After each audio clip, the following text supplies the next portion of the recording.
it's just a workshop real quick, but please rise and salute the flag. I pledge allegiance to the flag of the United States of America and to the republic for which it stands, one nation, under God, indivisible, with liberty and justice for all.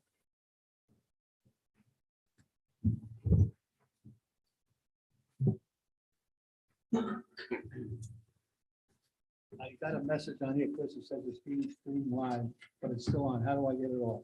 Just hit the X on it. Yeah. This is Greek for me. I got one.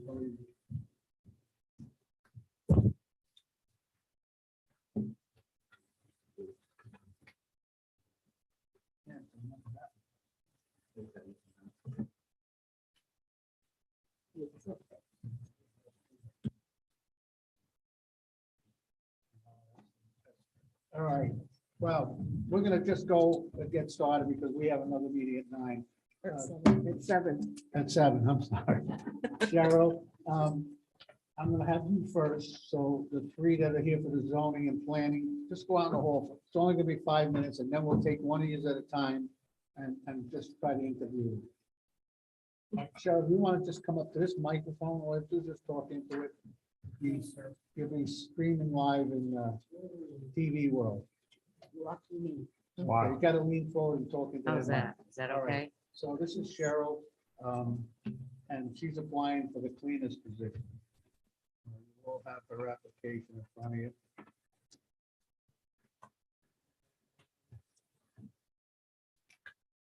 You just put it in just a couple days ago, so. Yeah. Just tell us a little bit of something about yourself. You know what we have to do. It's the building. It's gonna be at least 3 days a week, 5 hours a day. You'll have to take care of this building, vacuum, sanitize it, bathroom. It's like being a wife. A wife, yeah, I guess you're gonna have to be a wife to us. What you get paid. Yeah, it's true. And it's 50 an hour. And tell some of the board members, some I know you, but I don't know if they do. I don't know, I don't know if Paul remembers me or not, but okay. I've been alone since December. My husband passed away, and up until then, I've been in Luzerne most all of my life. And I've worked here in Luzerne, I've worked in Lake George, and I've done cleaning and things up there. But I need something to do. I need to get out of the house and get something to do. And if I can do it here and do it for the people of Luzerne, I'll do it. I'd rather do that than go somewhere else. Okay. Don't have any questions. I'm assuming this is just for this building. Nothing Nothing in is going right now. Maybe we move down to senior center a little bit, but I didn't know if it was the beaches. well, no, it's not the beach. None of that. We're not gonna let it do beaches. No, I would go barefoot through the beaches, huh? This is just for this building. All right. No, I don't have any Okay, questions. Cheryl, then that's all we're gonna have, and then we'll discuss and we'll talk, we'll let you know tomorrow. All right, I thank you very I much. want to get these zoning guys, and it's a little bit bigger, and it'll take a little more time. Okay, Thank take Thank, care. thank It you. helps, it kind of helps when you know the person. All right. So just tell one of those gentlemen to come in. We'll find out. The other Cheryl didn't show up to you. No, the other one didn't show up.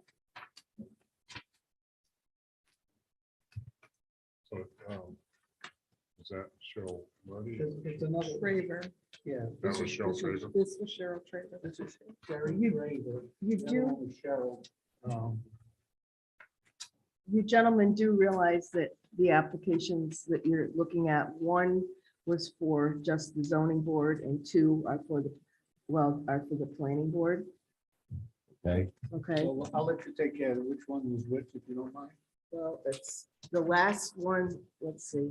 That's Mr. what we have Bordeaux, vacancy Mr. wise. Bordeaux was for the zoning board of appeals specified in this letter. He's not interested in anything. Oh, I thought, appeals, yeah. We need one person on the board And we have 2 applications.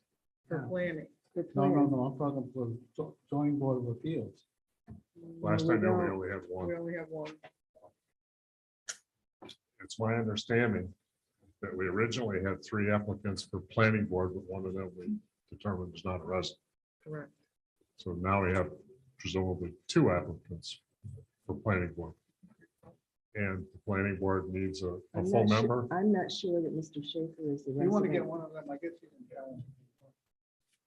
Huh? What do you want to do first? You know the people, what do you want to do? I don't know the people. Oh, you know? No, Jason. Yeah. So, Mr. Schaefer's address on all of his taxes go to Salem. and I yes, don't but think he's a registered resident. voter here. Yeah. No.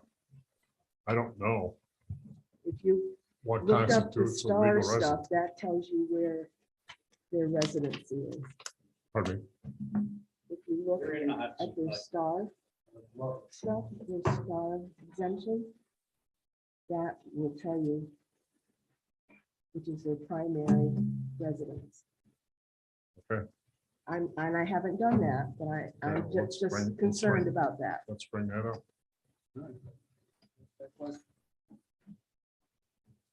Okay, who's This Jason? is Jason Tyler. Sorry, we're so confused. Everything got so bothering. Jason. All right, tell us a little bit, something about yourself, so we can find out a little bit about you. Okay, my name is Jason Tyler, lived on East River Drive in Luzerne. My current role for occupation is I manage the aviation mall. Been a resident of the town for roughly about three and a half years. And really took an interest in kind of jumping on the planning board because I wanted to get a little bit more involved. I'm actually a volunteer member of that Luzerne Fire Department. So just kind of working my way into the town a little bit more. For planning, I'm more on the commercial industrial front. I've worked for about 3 to 4 different property management companies, doing commercial projects or real estate development. One of them's down in Schenectady, the Rivers Casino site. I managed that from pretty much the demo portion up until the landfill, right before they started building. And then I've kind of worked on different projects from large scale environmental to, your basic commercial office building. How long have you done the parable? 3.5 years.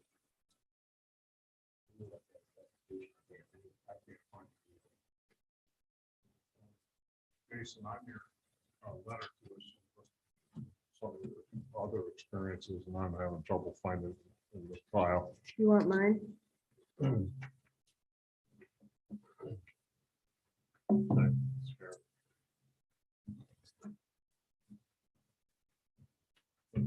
Text.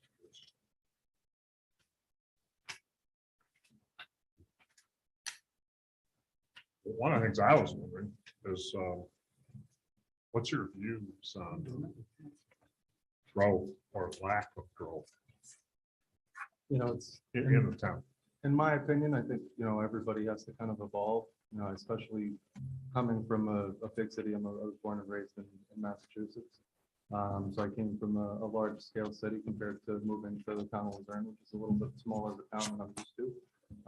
But, I think growth within a town is very important, not only for the town from a municipality standpoint, but for the area tourism. It brings a lot of revenue to the town and obviously benefits the residents that reside in it as well. You gentlemen back there want to ask them any questions? You would know more type of questions than I would right now. Jason, just so you know, gentleman on the left is John Karimsky. He's the chairman of the planning board. Okay. Gentleman on the right is Matt Powich, who's the chairman of the zoning board. You think you have any questions for them?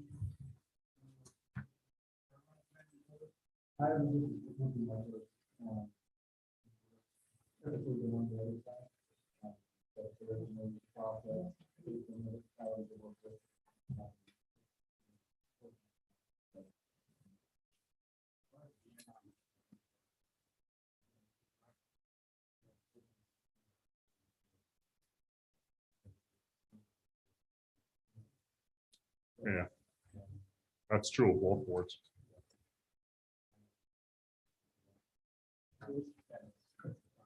Everybody's on. No, but typically what I ask them to do is-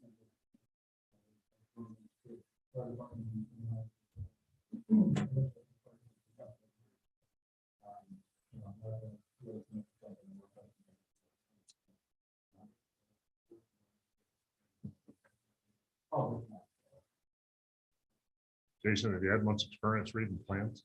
I have, I pretty much do it on a daily basis, from, my occupation for regular blueprint drawings out to civil and structural. And what's your educational background? Business development, hospitality, that's pretty much what I went for school, and then jumped into the real estate and commercial property management arena at that point. John, I cut you off. Did you? have one more?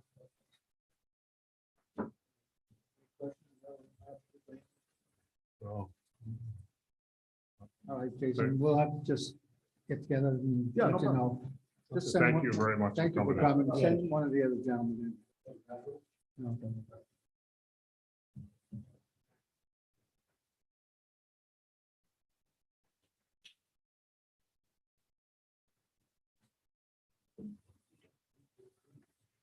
I can't either. I thought I had it. I gave it to everybody. I know, I had it before. And- I even looked under Karen's stuff to see if it was in her file. No, We're not ready for the, can you just wait out in the hallway for a minute? Thanks.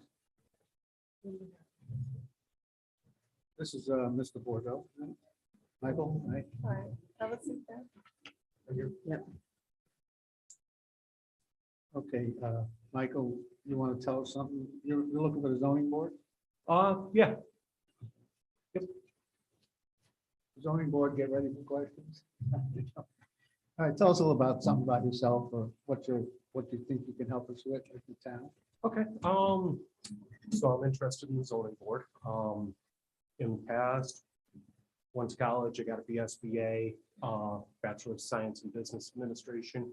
Did a lot with business law, so I'm interested in the zoning board for being able to learn more about the laws and building and stuff.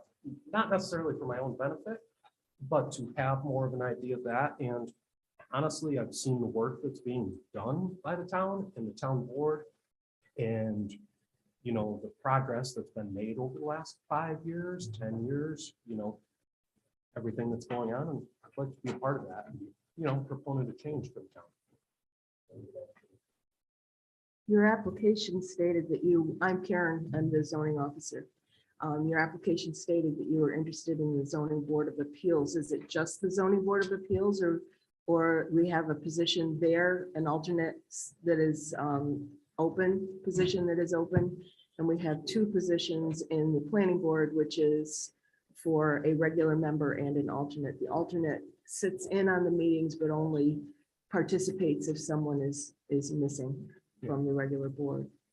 The zoning board is the one that makes the decisions on variances, on people can't meet certain requirements within, can't or won't meet requirements within the zoning ordinance. And so they are asking for a variance of something. A lot of times it's lot line setbacks, height variances. There are some use variances once in a while, but planning board more does things like if a new business is coming in town and they want to set up in a new area, they present to the board their plans as far as like parking, what they're going to do with a building or their business. I don't know, John, other things that we do subdivisions and they look at development and the requirements of the size of the lots, the roads, the access for emergency access and things like that. So the planning board is a big mix of all of the rules and regulations, where the zoning board is more for variances of specific things that people can't meet within the zoning ordinance. Just so that you have a background of what we're looking for. I don't know if you were heart set on zoning board or I would be interested in both, in both? or one or the other, or Well, you can't serve on both, Okay. but I didn't know, because your letter said zoning board of appeals, I didn't know if that's what you were targeted at, or if you would consider the other if it were available. I would consider the planning board if that's available. Zoning board meets Second Thursday. second Thursday of the month. How quickly we forget. And I know, sorry. And on occasion, there's nothing on an agenda, probably once or twice a year. They might not even have a meeting. And on occasion, there can be a couple meetings in a month if the deadline has to be. Okay. Um,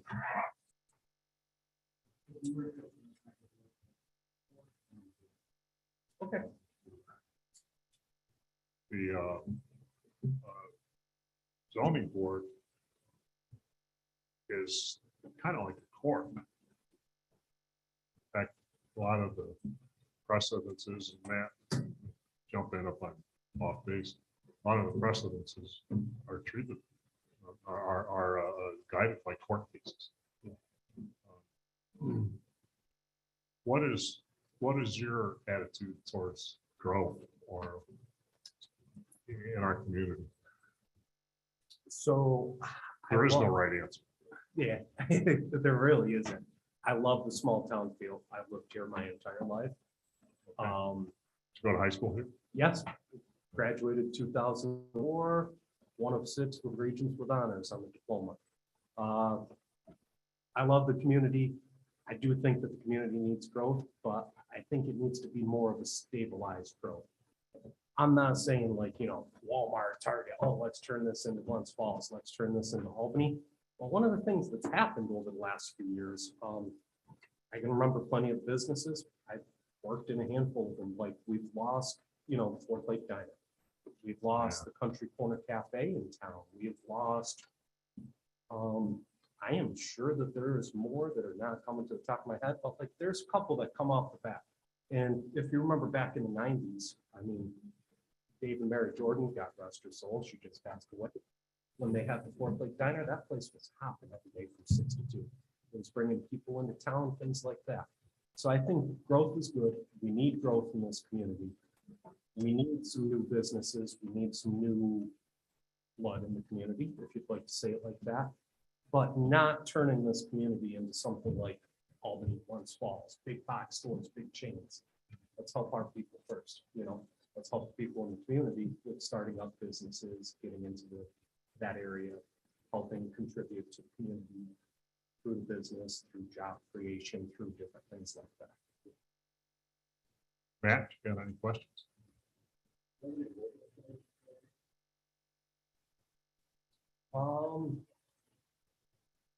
Yes. Not in a town government level, but a lot of regulatory experience in the pharmacy industry, which is very highly regulated. Pharmacy in the past, and then now I'm an educator, math teacher, and there's a lot of regulatory, a lot of regulatory stuff that you have to do with state ed and everything on those lines.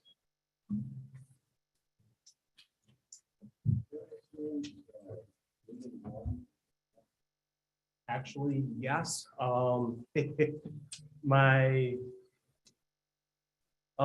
I have experience with blueprints.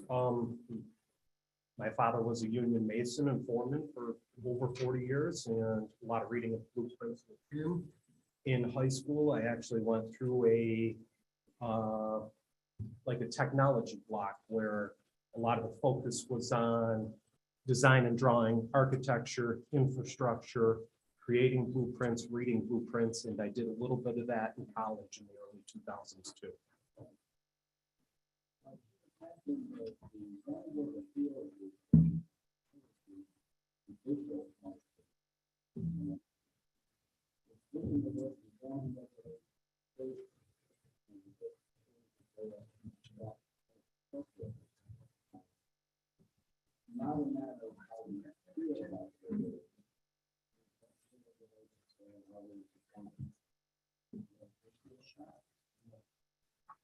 No, I do not. Obviously, I would follow through the regulations. My personal feelings, if I was to sit on the zoning board, would not influence any of my decisions. But right now, the zoning board needs an alternate. And typically an alternate is on the board a year or two, and somebody resigns and that alternate becomes a full member. The other role the alternate plays is he is expected to attend meetings. And if one of the regular members is absent, the alternate sits in and votes. So it's a little bit of a commitment. I think you can kind of count on committing 3 or 4 hours to prep for a meeting and a couple hours a month for the meeting itself. And for that, you get a whopping $25. Trust me, it's not for the money. If I was in business for the money, I wouldn't have became a teacher. All right, well, we got one more because it's getting close to our regular meeting. Last week we had a pause because we didn't have enough people, so we only made it a half hour. Now we need a little more time. So Thank you very send much. Howard in and let him. Thanks, Mike.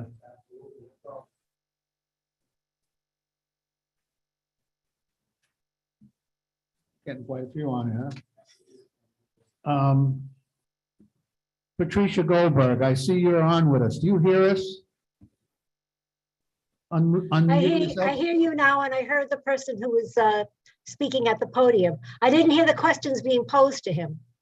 You gotta get to that mic. Gotta be right. Can you hear me okay? Yes. Okay. Please ask everyone to speak into the microphone. I think possibly the ones that you're not hearing, Patricia, are the two chairmen that are sitting at the back of the room and have no mic. And they've been That could asking be. questions. That could very well be. All right, thank you. Let me move on with this. This is Howard Schaefer. Howard, you got an application in here? You tell us, I think, we most know a little bit about you, but I hate to say this, but you gotta make it quick. Right, okay, right to the point. Well, first of all, thank you to the town board for your consideration in for appointment to the planning board. I have a real appreciation for the need of for professionalism in an operation like the planning board. One person can make a difference. My family has been in Lake Luzerne now for close to 90 years. And I'd like to think I have an appreciation for being a part of the consensus builder, part of the team builder, the planning board, understanding its purpose, its vision, working with the master plan. Glad to see that update for the master plan is going to be underway shortly. Give you lots more information, but I do appreciate the consideration and feel that I could make a contribution to the improvement of our town in Lake Luzerne. Howard, there's no doubt in my mind that you're a very concerned citizen. However, the resident issue has come up again since we talked this afternoon. It's one person's opinion that if you get the star exemption on a property, then that's considered your primary residence. I can't argue that one way or the other. Do you have anything you could add or further explain? Well, I would, I appreciate that question. What do you define as a resident of Lake Luzerne? I don't know. I don't know. There is- I know that you're registered to vote here. Right, I know that you're here 90% of the year. yeah. I know that when you're not here, it's because you went away on a vacation or a business trip. Mhm.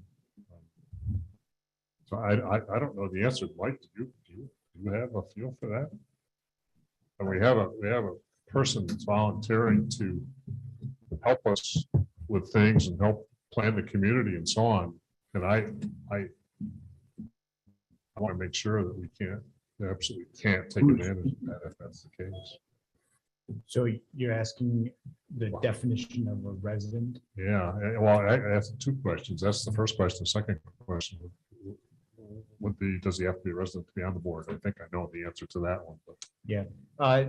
Karen brought that to my attention earlier today. There's nothing in town law that requires residency, but it very well could be in the town's local laws that established the planning board and the ZBA, that there be a requirement for residency. In terms of what residency means, it's not a black and white definition.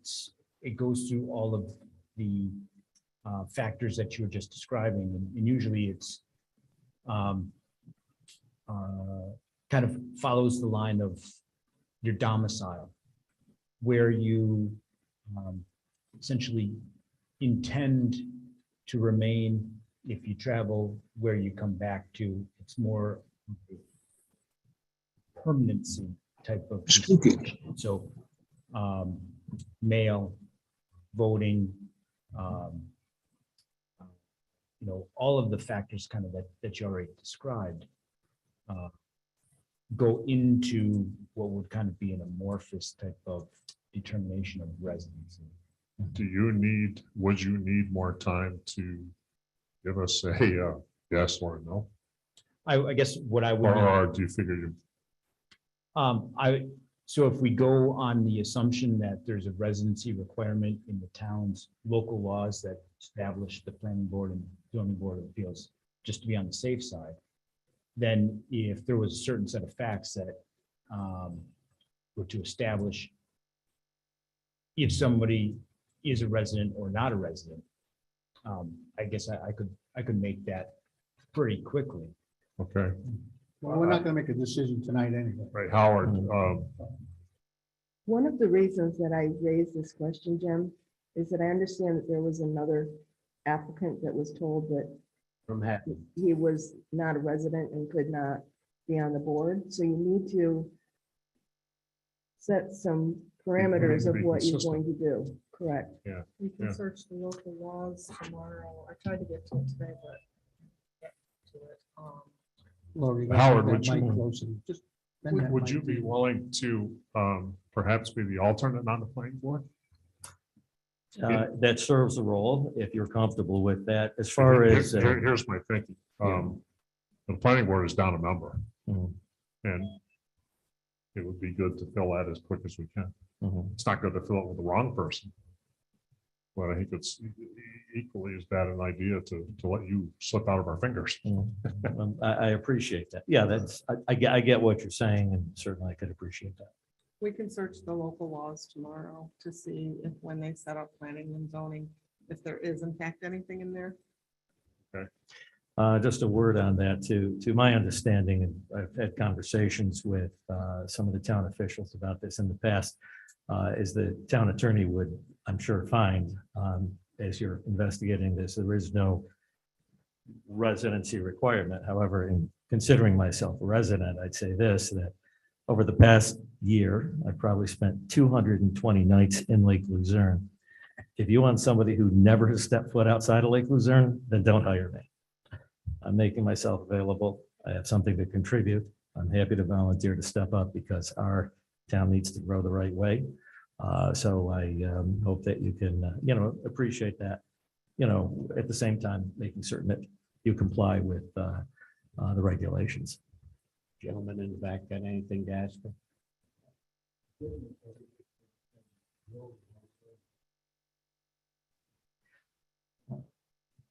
You gotta Yeah. speak into the mic, otherwise they're not gonna hear you out there. Yeah, it means understanding how the planning board works, understanding how compliance works, understanding that there's a need to follow the master plan.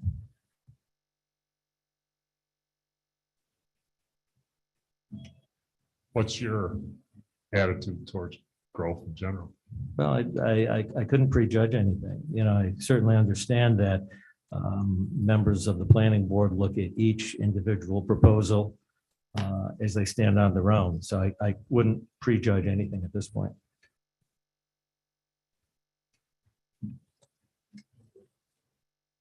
Thank you. Okay, thank you. We'll find that out then tomorrow. Okay, thank you. Thank you.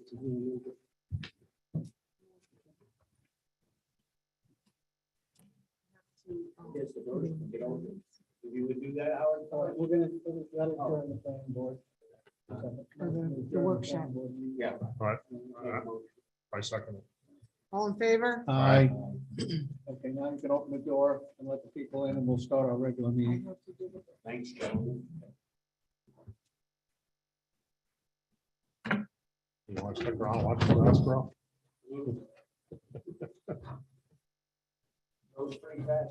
Chris, how many we got on? Quite a few. I hear that thing dinging.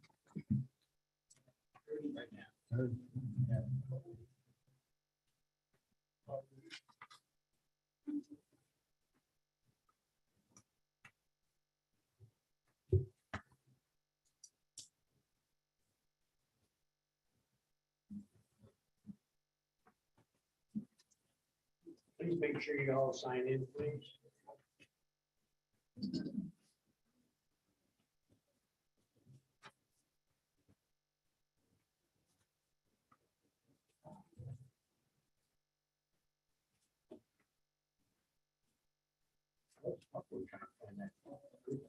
It was under your stuff there.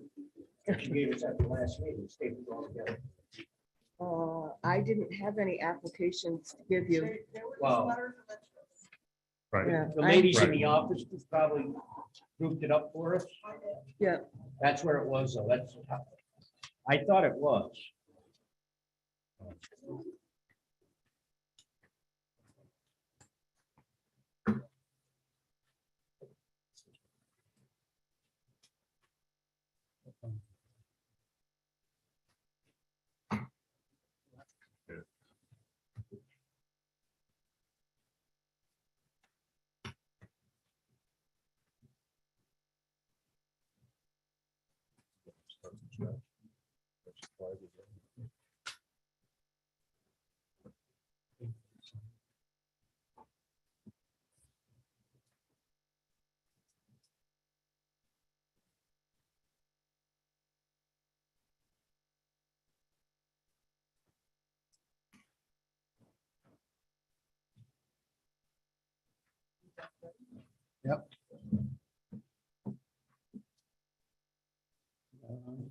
All right, good evening all. Sorry for the delay.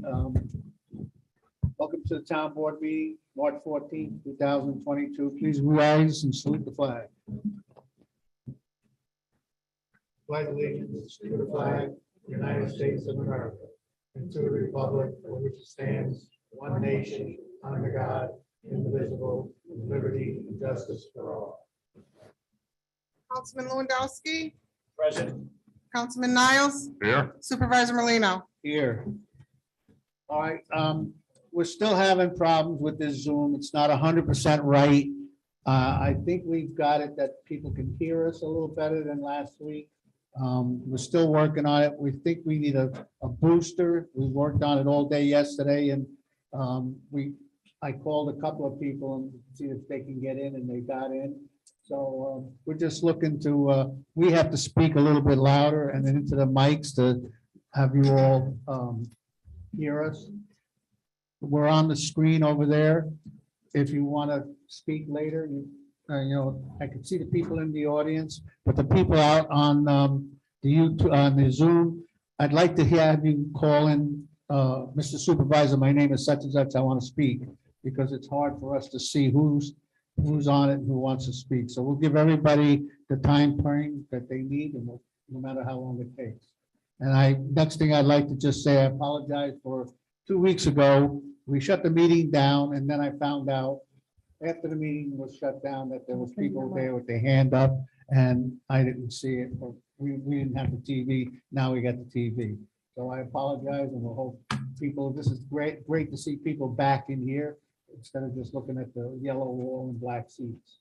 So bear with us. We'll try to get everything done that we have. We have a long agenda. So that's about it. So we did the roll call. Now I'm going to open it to the public. We have 2 minutes. Do you have any questions on our agenda? So Chris, you see any names up there? Give me a yell at. Anybody in the audience that have any questions? You got to come up to this mic right here. Sit in that chair. Sit down, please. Is maybe you ask the people there if they can hear you now. Well, that's what I asked. Can everybody hear me? I'm gonna open it to the public. You have 2 minutes. You have any questions? That's on our pretty. agenda? So, Hey, buddy. Chris, you see any names up there? Anybody in the audience? I can't hear them. You gotta come up to this mic right here. That chair. Sit down. Sit down, please. Well, that's what I asked. Can everybody hear me? Who is that? You have 2 minutes. You have any questions? Being very gravelly. All right, Dan, I can hear you. Can you hear us? Is it muted or unmuted? You're very gravelly, I'm saying. Your voice is gravelly, everyone else is okay. Then speak. But can you hear us good? Being very gravelly. All of us, Stan? No, just Gene. Everybody else seems very good. And I don't see any other problems, Gene. How about now, Sam? Very gravelly. That's fine. Sometimes when you get too close to the mic, it distorts. Because this leans into me and it might not make a connection because we're gonna get new mics, but I'll hold. Also, keep your hands away from it. I'm holding it up now. Can you hear me better? That's fine. Okay, so let's go on. No, just Gene. Everybody else seems very good. And I don't see any other problems, Gene. All right, so we'll start here. We have one sitting at the Fine. board. Sometimes when you get too close to the mic, Paul, you wanna- Pardon? it distorts. This is your name and where you're from. The next bracket. My name is Paulette Silver, Also, keep your hands away from it. New York. Okay. At this time, I'd like to bring up the term transparency, which has been stressed by our councilman numerous times. Transparency is defined as honesty, accountability, and openness. After receiving the agenda, today's agenda, my question is, how can the public address resolutions or issues at the opening of the meeting, which we have to? Because after you start the resolutions, we can't interrupt. To be discussed by the councilman if they're incomplete. And the example that I'm presenting is the resolution to accept the milfoil harvesting proposal. There's blanks. It says it's in the best interest of the town to accept the proposal from blank. And we have no idea how much. Aqualogics, $66,000. So that's the answer. That's 2 points. Pardon? That's what goes in the blanks. Okay. Okay, and there's another one. You're not. Okay, go ahead. So that's, Just so you know that we didn't know what was going in those blanks until a couple hours ago. okay, so you filled in the blanks. When we get to the resolution, I think we'll, Yeah. we'll explain it better to you. I know, but we don't. In other words, we what you're can't give asking, input. what you're asking is, we go to a resolution and you're asking for a period of time for the townspeople Yes. And we to can't do that. speak their piece. Right. Just so you know, about a month ago, we decided to have the agenda meeting the last Monday of the month. So that would give us 2 weeks Right. between the agenda meeting and this meeting, which would give us more time to get these resolutions typed up or whatever and get them on the website. Last week, we were down 2 board members, Right. so we had to cancel the meeting. We didn't have a quorum. So that squished us back to a week. What she's actually requesting is a resolution is read, and they want to have time to speak their piece on that resolution before it's passed or not passed. Right. If we had had our agenda meeting 2 weeks ahead, like we normally do, that would have given us more time to get them out there. So it wouldn't go in with blanks in it. Yeah. Yeah, but we've been having problems hearing everybody. I mean, the last agenda meeting, It's horrible. we just Yeah. heard the speaker. It was just garbled. I mean, it's been that way since September. And the other one is the resolution to fill the vacant seat on the town board. That's the other blank. That name is Timothy Hamlin. Okay.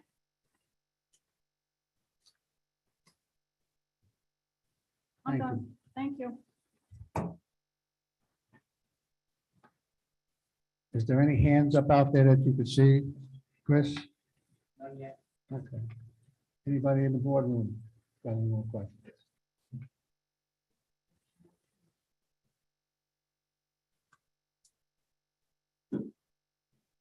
If you're on Zoom and you'd like to comment on the proposed resolutions, please hit your button that puts your hand up.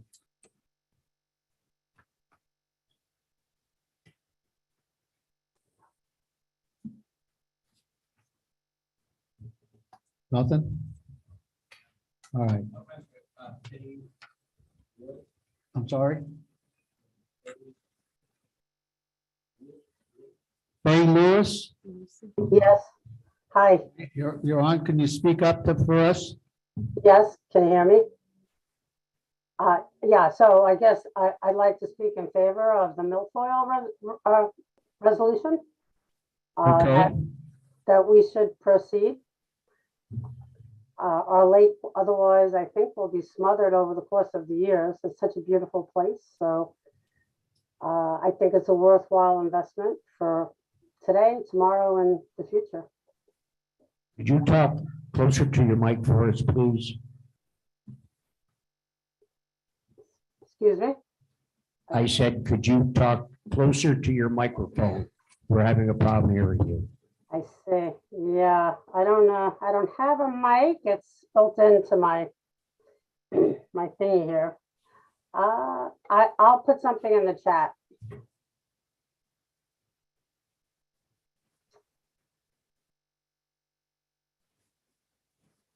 Why don't you give it one more try, please? Okay. I don't know if that's any better. It's going to take me a It little. is better. That's a little better, yes. A little better. Yeah, I was just going to speak in favor of the milfoil elimination resolution. I think it's vitally important to the health of our lake for today, tomorrow, and the future. So short and to the point. Okay, thank you for your comments. Appreciate it. Courtney? Yeah, I would echo the same feedback. The Lake Luzerne Association has been in support of all of the resolutions that have been put forward and all of the efforts to preserve and protect Lake Luzerne with the milfoil. Can we get a last name? Can we get your last name, Courtney? Sure, it's McGuinn. Thank you. And Courtney, whatever you're doing, we can hear you a lot better. So anybody Yeah. else? And then Jean, just a second, I know that that Kurt and Howard and Tracy have put forth a lot of work and effort into proposals submitted to the town, and we ask that you take these with just all seriousness, that we are looking to make sure that these get approved, submitted in a timely basis, because unfortunately, as we know, things do not happen quickly. And these companies book up with all the lakes in the surrounding Adirondacks.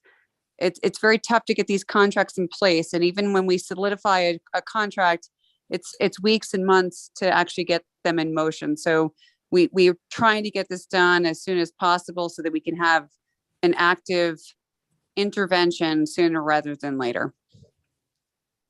Thank you. Thank you. Thank you. Anybody else out there, Chris? There's a hand up, I see. But I was Courtney. No, there was another hand up there in the corner.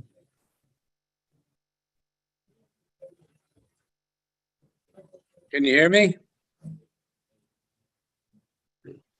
Yes. Who was that? I am Mike? muted. Mike? Yeah, it's Mike. Okay, speak up, give us your name and your last name, so just keep it on the record. Mike Schaefer. I'm calling in support of the Milfoil resolution. And as a 30-year volunteer for the lake, I think it's imperative that we keep forging ahead with our efforts. Otherwise, we take steps backwards. It's only going to cost us more effort and money down the line in the future. And along with Kurt, Dr. Jane Uppenlander and others, do a C-SLAP program every 2 weeks. We go out on the lake. We invite the board out. Some of you have been out. And we continue to monitor the lake quality, which we will continue to do for the remainder of our grant the next couple of years. And we also will follow through in watching what the harvesters do.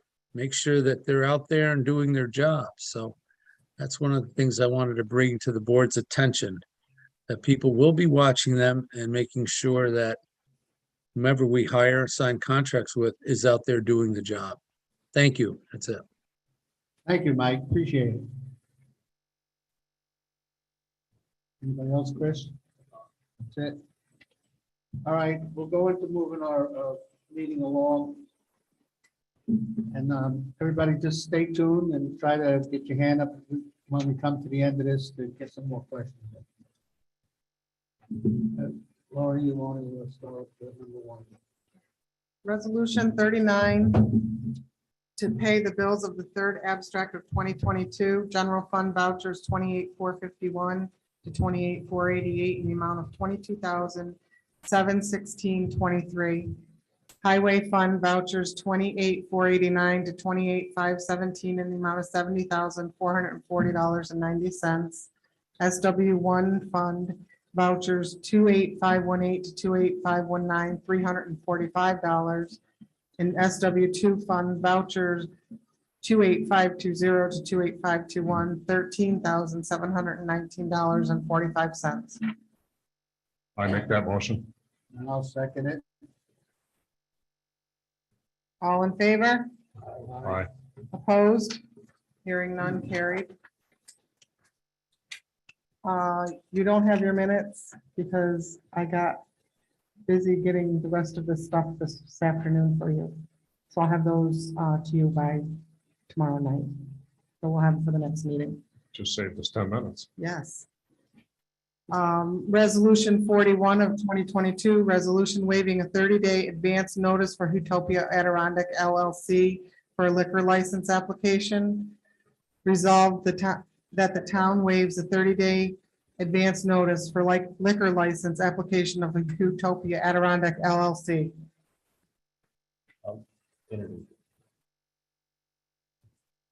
I'll second it, but I'd like just a whisker of discussion. Okay. What is this? Okay, I got some notes I'm looking for. Okay. Okay. Yeah. Utopia is a company that's took over one of the campgrounds in Lake Luzerne about 2 years ago. It's a fancy, it's called lamping. It's a fancy way to explain high-class camping, like beds and mattresses and TVs and stuff, but it's all outside. We're lucky to have one that came to Lake Luzerne about 2 years ago. And I was gonna make these remarks on the supervisor's report, but I'll make it now. Our Utopia, that's the name of them. It's called lamping of what they're doing, but the name is Utopia. They just got ranked 16th in the whole country. We got this information from tourism. So that's good to know. That's good for our town.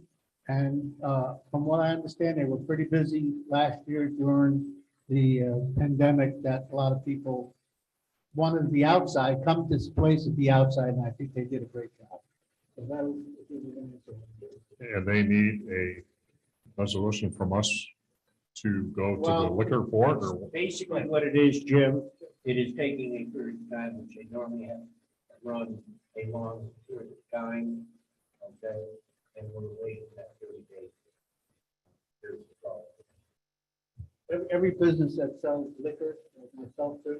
Yeah. we Sell liquor, you have to fill out for the liquor board, and the town board has to approve it. Sometimes it takes a couple of months. Thank We're you. waiting that 30 days so they can get it ready to be open when it's ready to go.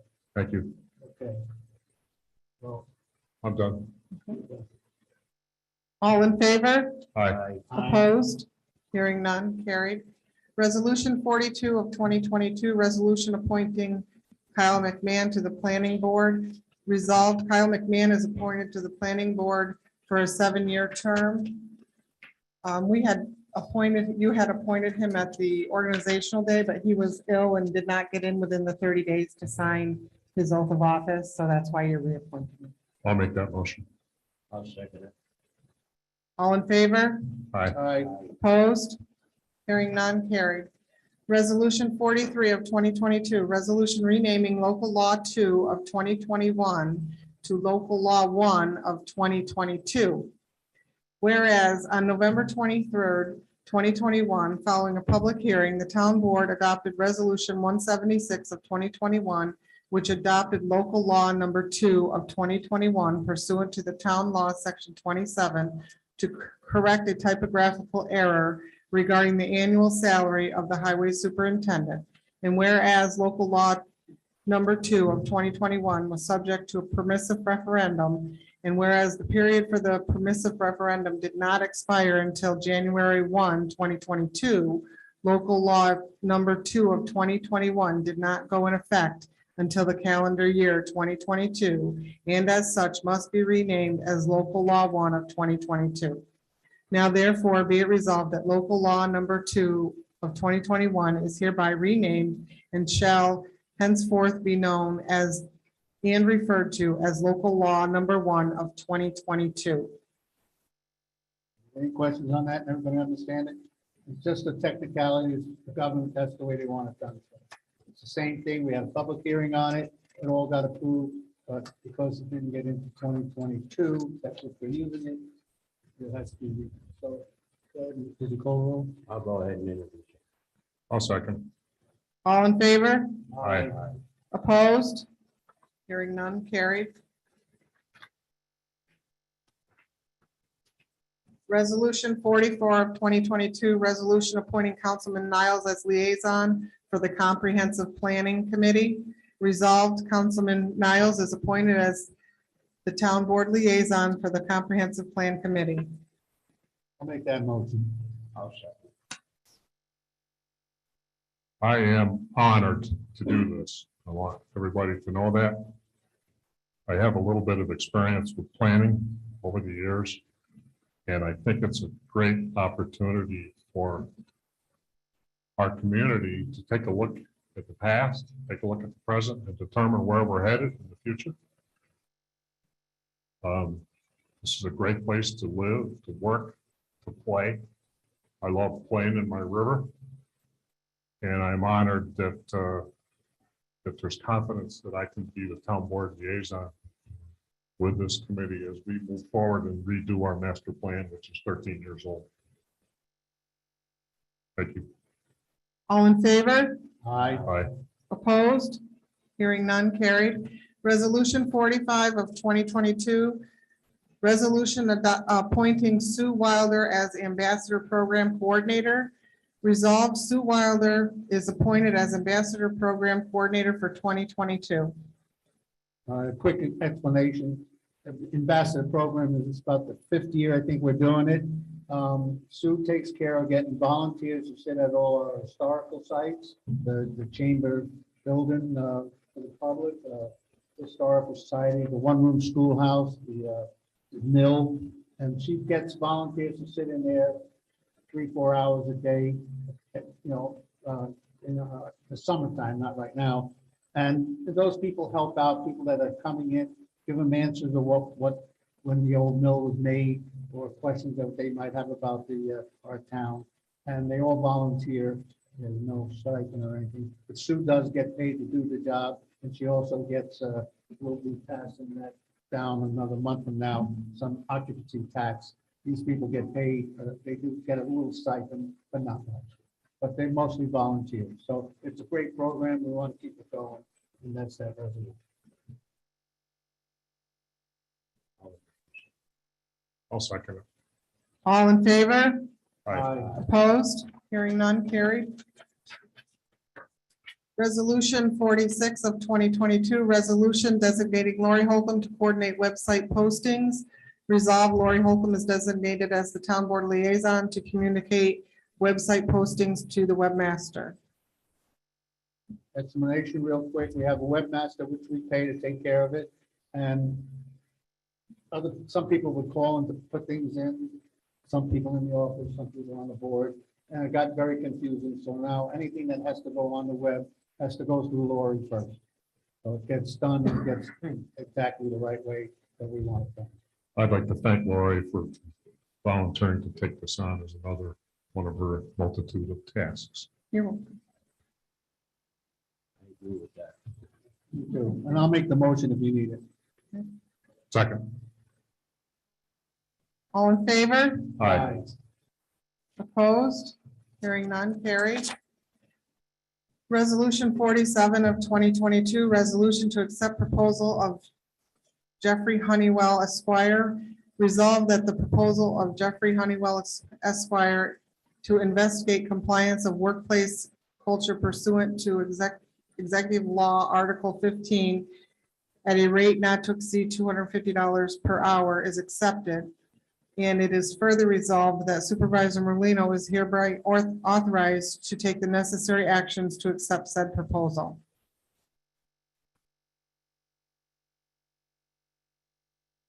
Would you like to explain what we're doing with this attorney? Sure.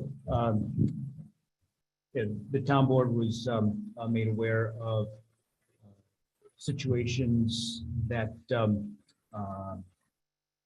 could contradict, I guess, New York State Executive Law Article 15 regarding workplace culture, hostile work environment. And so what the town board has decided to do is have an independent investigation done. We had a proposal from a labor law attorney, Jeffrey Honeywell, to do that investigation. And based on his expertise and the town board's desire to pursue that investigation, that's the basis for this resolution.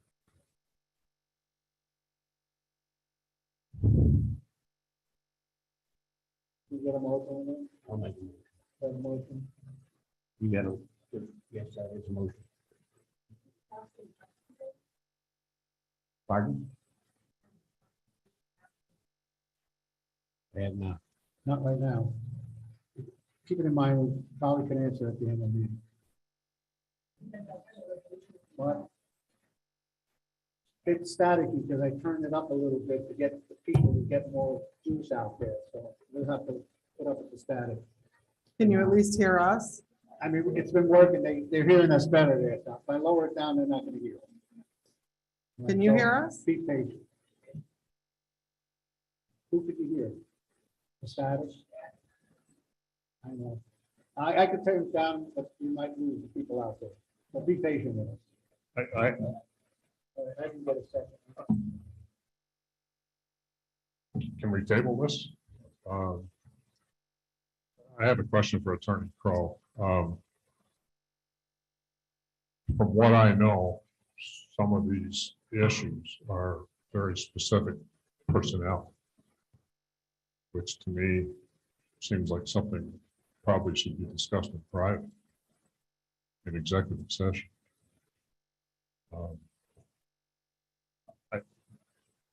I'm not quite ready to vote on this at this point because of that. Secondly, I want to remind my colleagues on the board that our board is 5 people.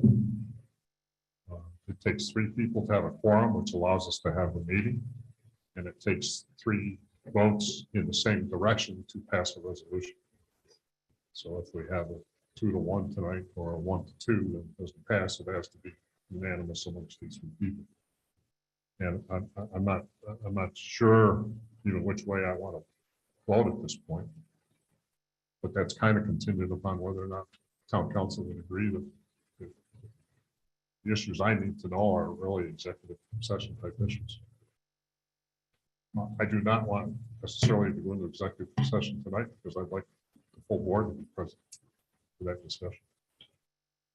So you're correct. You need 3 votes, regardless of the number of town board members that are physically present. Right now you have a proposed motion without a second. And so the options would be either the motion fails to bring this to a discussion. It can be seconded and tabled, or it can be seconded. There could be a discussion voted on, and then it either is adopted or it fails. But essentially at this point, you certainly can either, if it doesn't have a second, the motion can't move forward. If there is a second and it's tabled and a motion passes to table it, that's the second option. Paul? What do you want to do?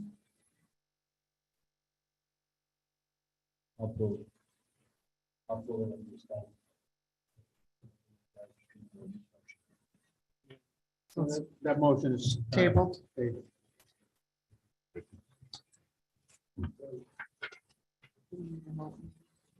No, it's technically it's not tabled. They're just not presenting it as a resolution. Resolution 48 of 2022, setting special meetings. Resolved, a special meeting of the town board will be conducted on, and it's blank, for the purpose of hearing the presentation of Tom Reed as well as public comment in response. Karen, was it 29th? We had discussed the 29th. Yes, we were going to check with the other board members for their availability for that evening.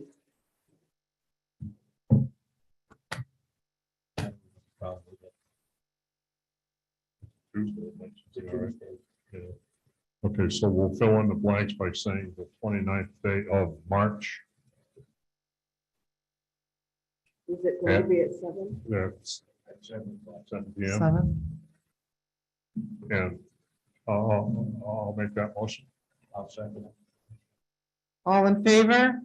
Aye. And just Opposed? so everybody knows, we have a proposal about a project in Lake Luzerne. And we decided not to have it at this meeting because it's going to take time. It's going to have slides and everybody's welcome to come. We'll have it on YouTube and we'll have anybody who wants to come in and have a public hearing of everybody that it affects will be notified so that everybody knows what's going on. That's why it's a special meeting just for that reason. All right, the next one. Okay, resolution 49 of 2022, resolution allocating American Rescue Plan Act funds. Whereas the town board wishes to utilize funds from the American Rescue Plan Act, and whereas the town board finds that it is in the best interest of the town to allocate the money as follows. Now, there's a couple blanks. Nobody told me what to put in there. Reimbursement of funds paid for employee sick time. Funding for EMS vehicle, 25,000. Funding for water purification improvements, 25,000. Funding for road paving projects, 50,000. Funding for comprehensive plan, 75,000. Funding for maintenance of lakes, 50,000. Funding for general code is blank. Okay, explain what that is. Oh, there's one more, I'm sorry. Funding for electric vehicle charging stations, 20,000. All right, our town is getting 2 years, over 2 years, $365,000 from the government. And it has to be spent on certain things. And I brought this forward at our agenda meeting. These are not set in stone.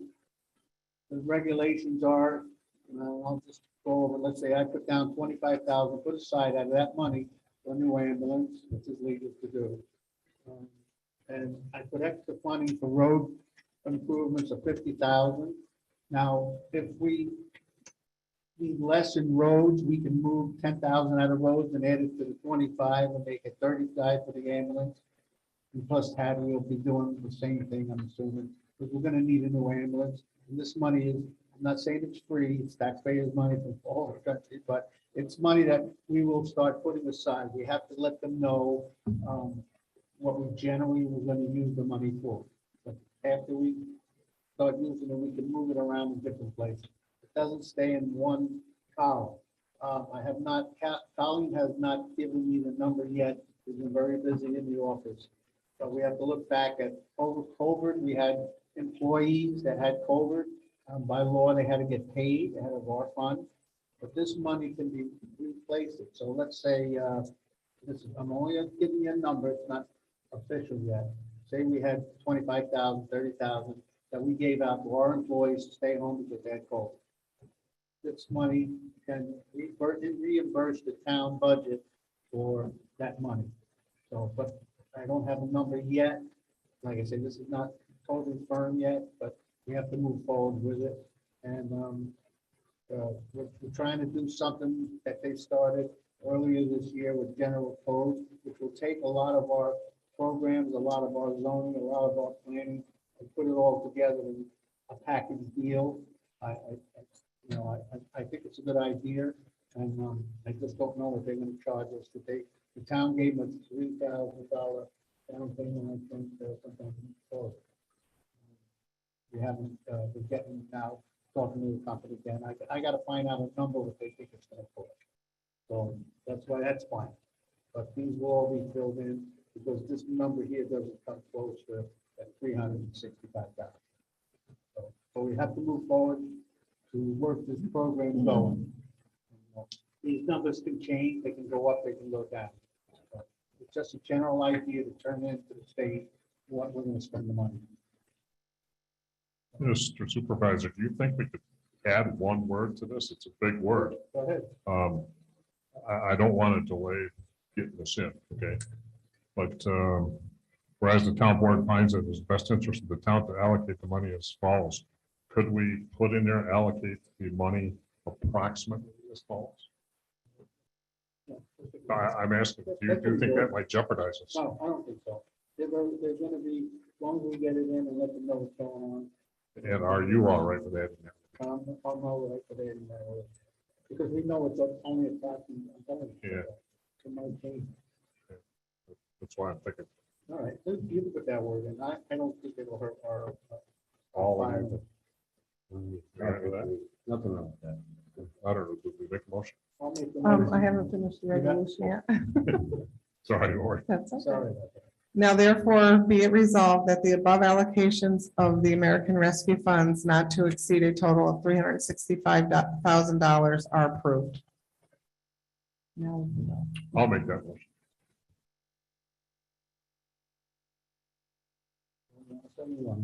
Yeah, go ahead. I'll second that. all in favor? Aye. Opposed? Hearing none, carried. Lori, can you hold up 1 second? Yes. I would assume, Mr. Supervisor, that the public have more ideas, we'd be more than willing to listen to them I would love to have any, on how to spend that money. it's a lot of money. The county itself got $12 million. And I've been going to their meetings and it's getting tougher and tougher to spend it. Because people have different ideas. But if anybody that's out in the audience or anybody that's sitting here, just drop me an email saying I'd like to, but there's certain laws that you can't spend it on certain things. So, a lot of people have been coming up with good ideas, but they're not in the time frame or the frame of what you have to spend it on. If you have an idea, I would get it in within the next week or so. Yeah, at least the next week or so. But it always could change, and this is, they have a lot of flexibility in this, but you have to keep great records of what you spent that money on, because when they want to see it, you better have the right records. All right? Know about this?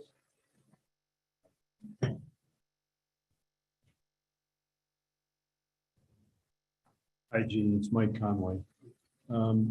So what we're passing tonight is a resolution that's necessitated by the federal government for receipt of these funds. upon receipt of these funds, what we're saying is that there's various different things that we can apply for. You've mentioned that the public might very well have some input on this.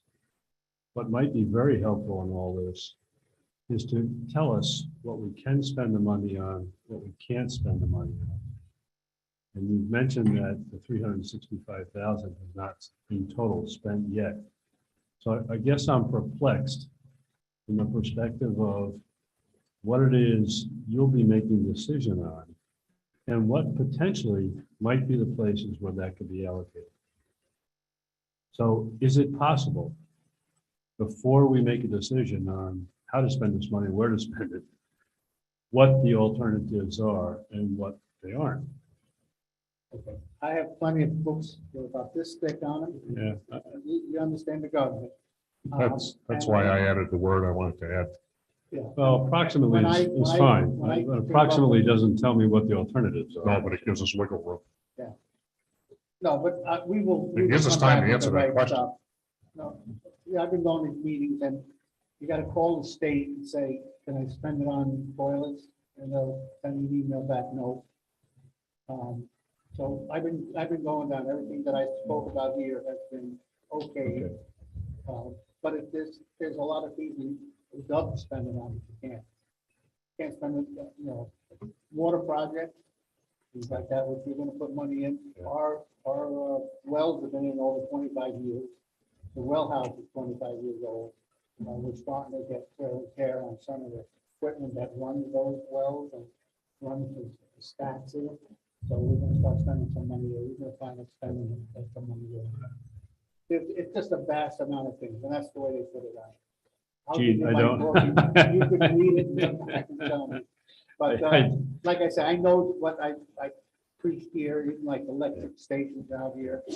That's I don't doubt your diligence in all of this project. I just wonder, we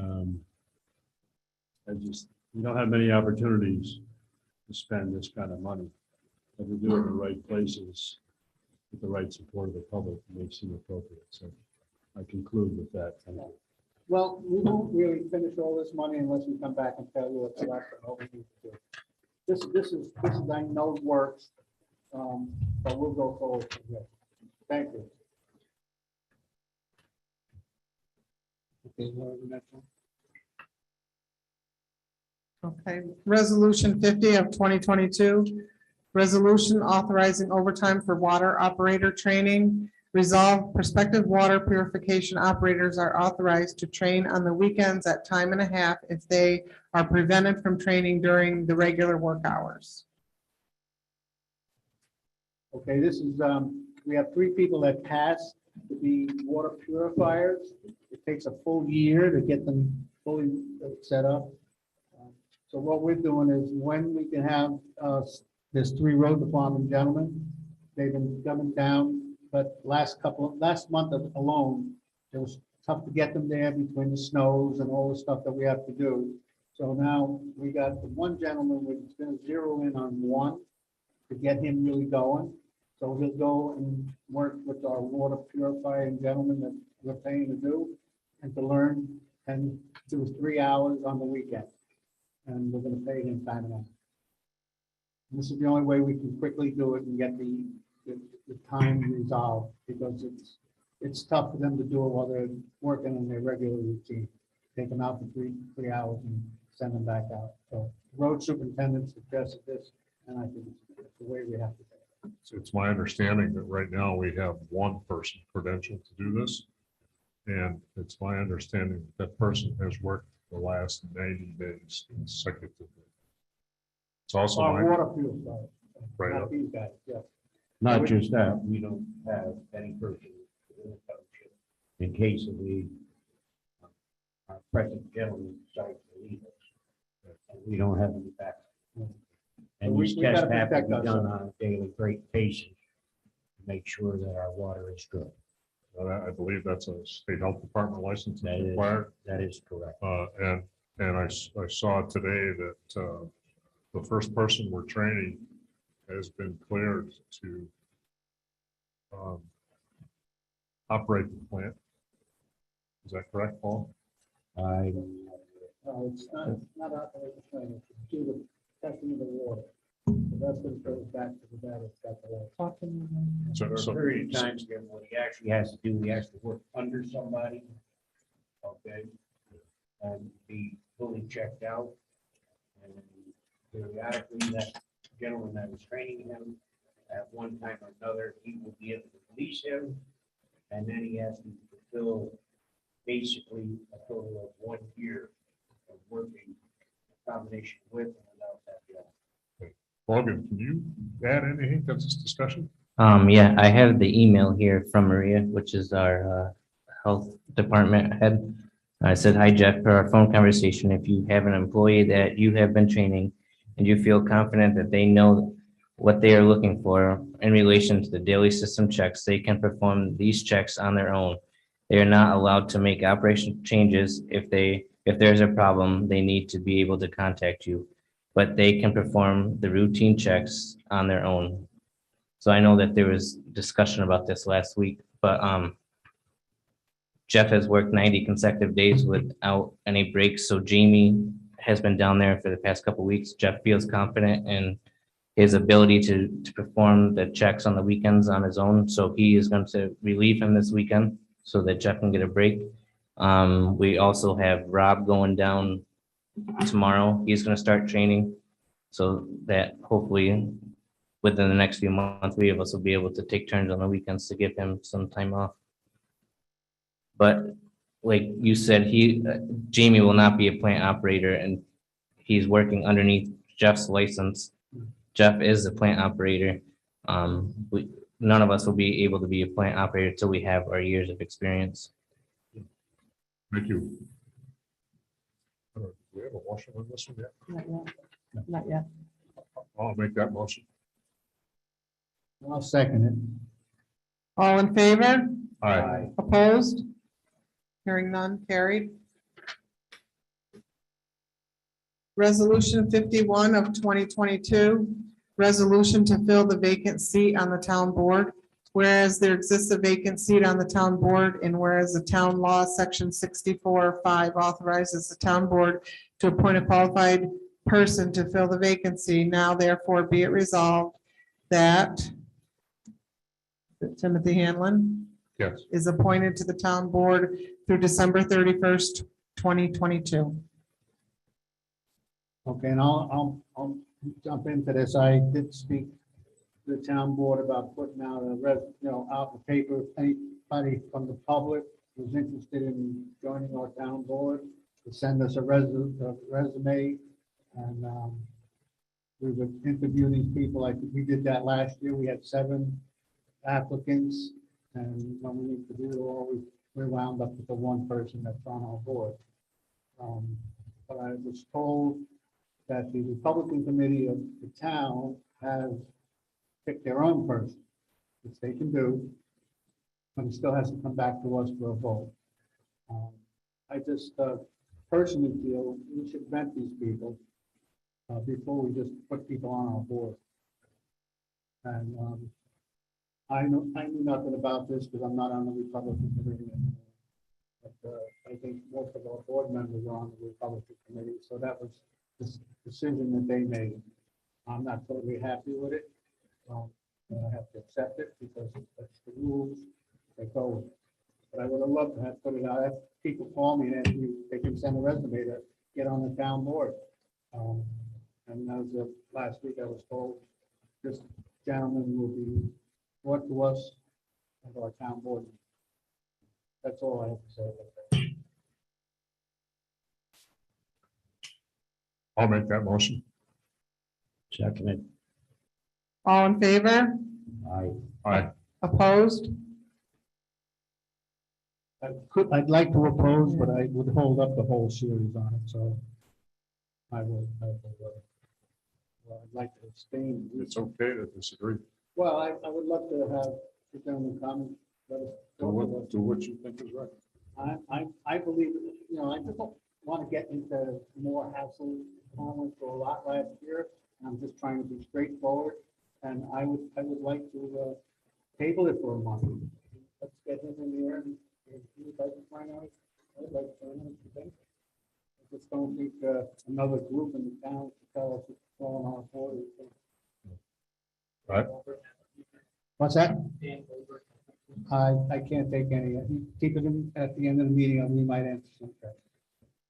But Laura, you're still waiting for the supervisor's vote? Yes. I'm gonna abstain.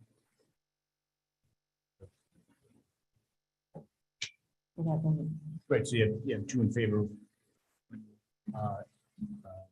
Saying that it doesn't pass.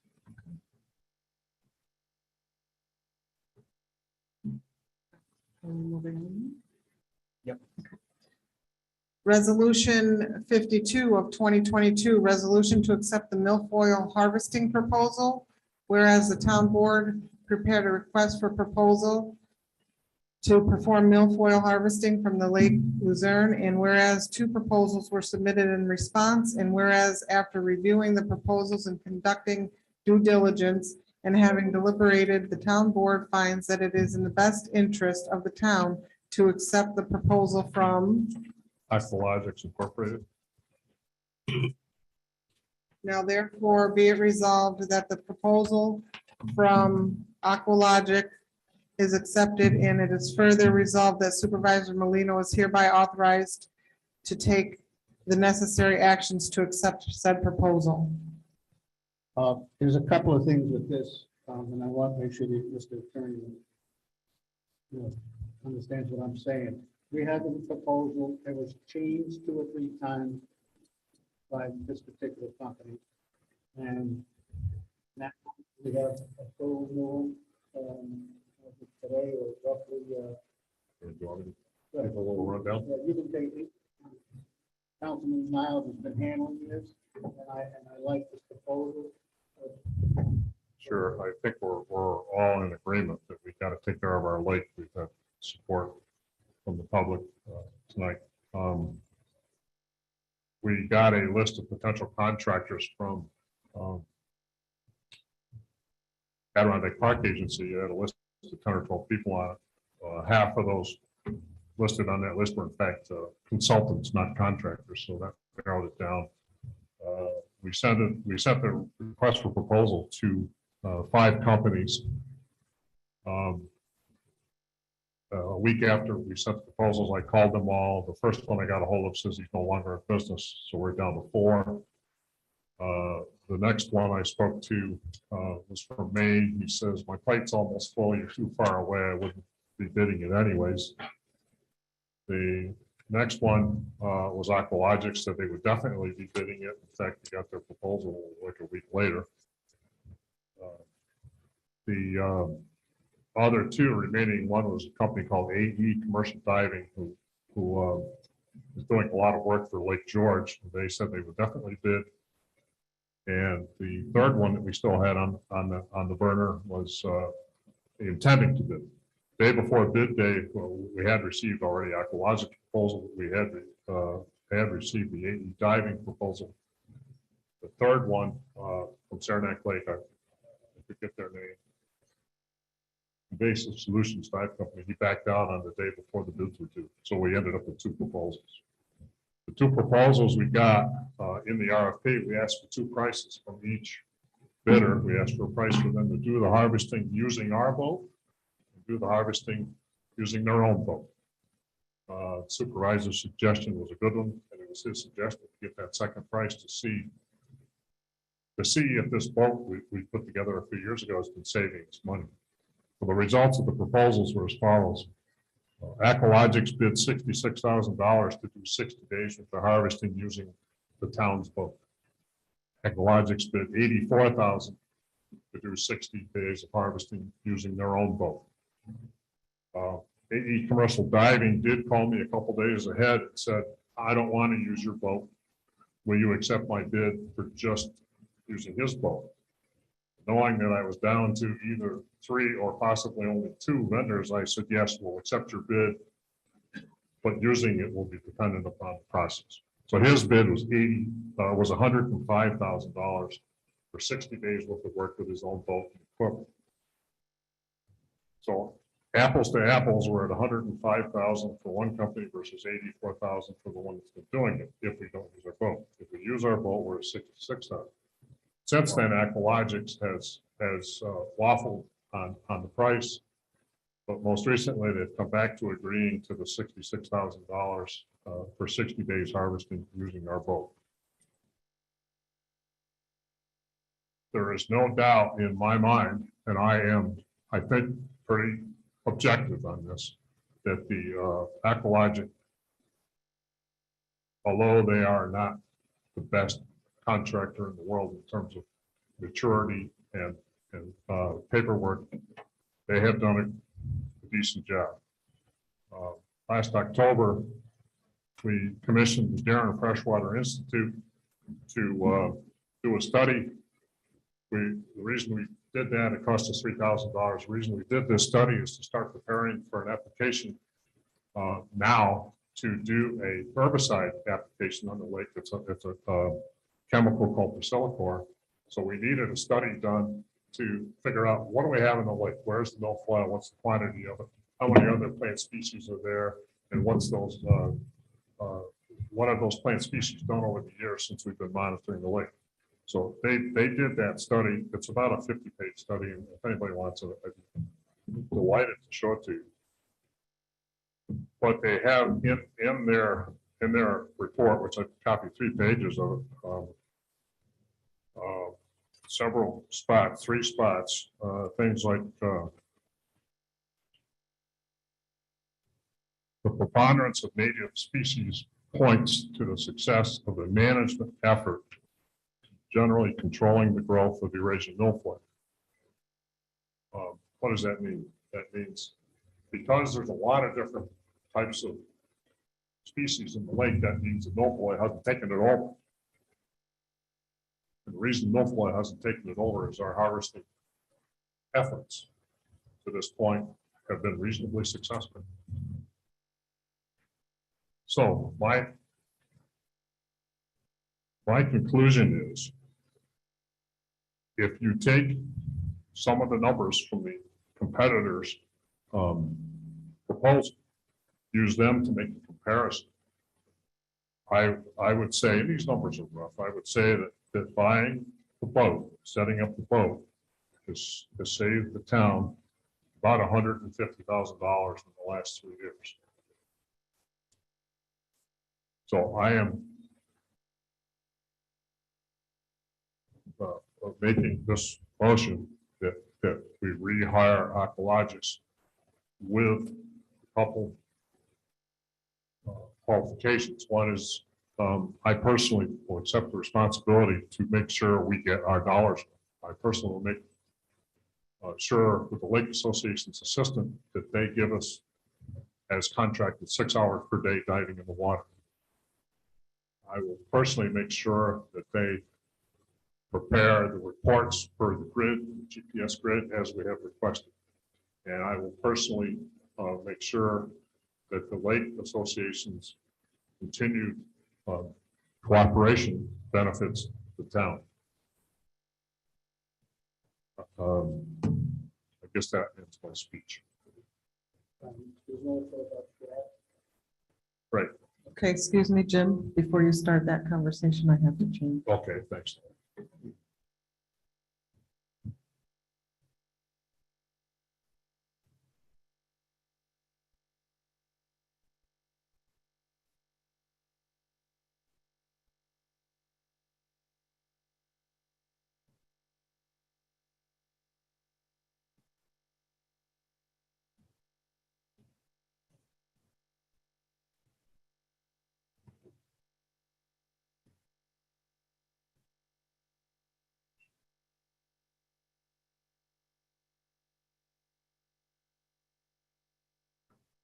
It got quiet in here, that staff is annoying.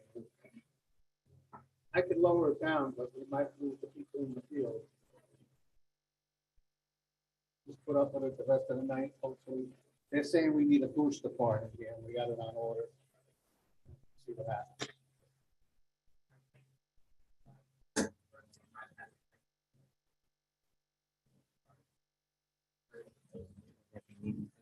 Well, we hope people will start coming back to the meetings, and get away. Well, like some of these people I see on there are in Florida, for the winter.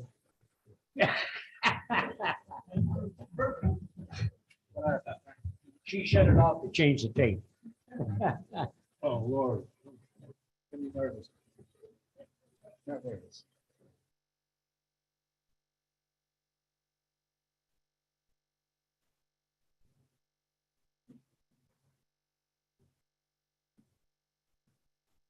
I mean, if you people think it's too bad, I'll lower it down a little. If they start complaining, we'll have to crank it up. That's a fair enough thing.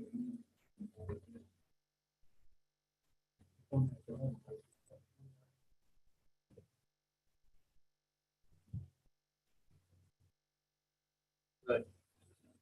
Give that one. Is that better? No. And I'm not sure they're gonna be able to. Let's ask them. Can they hear us out there in Zoom land? I see Patricia's. Yes, yes, Down. yes, Everybody only, else good? All right. yes, All right. as far as- yes. well, talk about the Okay. gas. Gene, talking to the mic, please.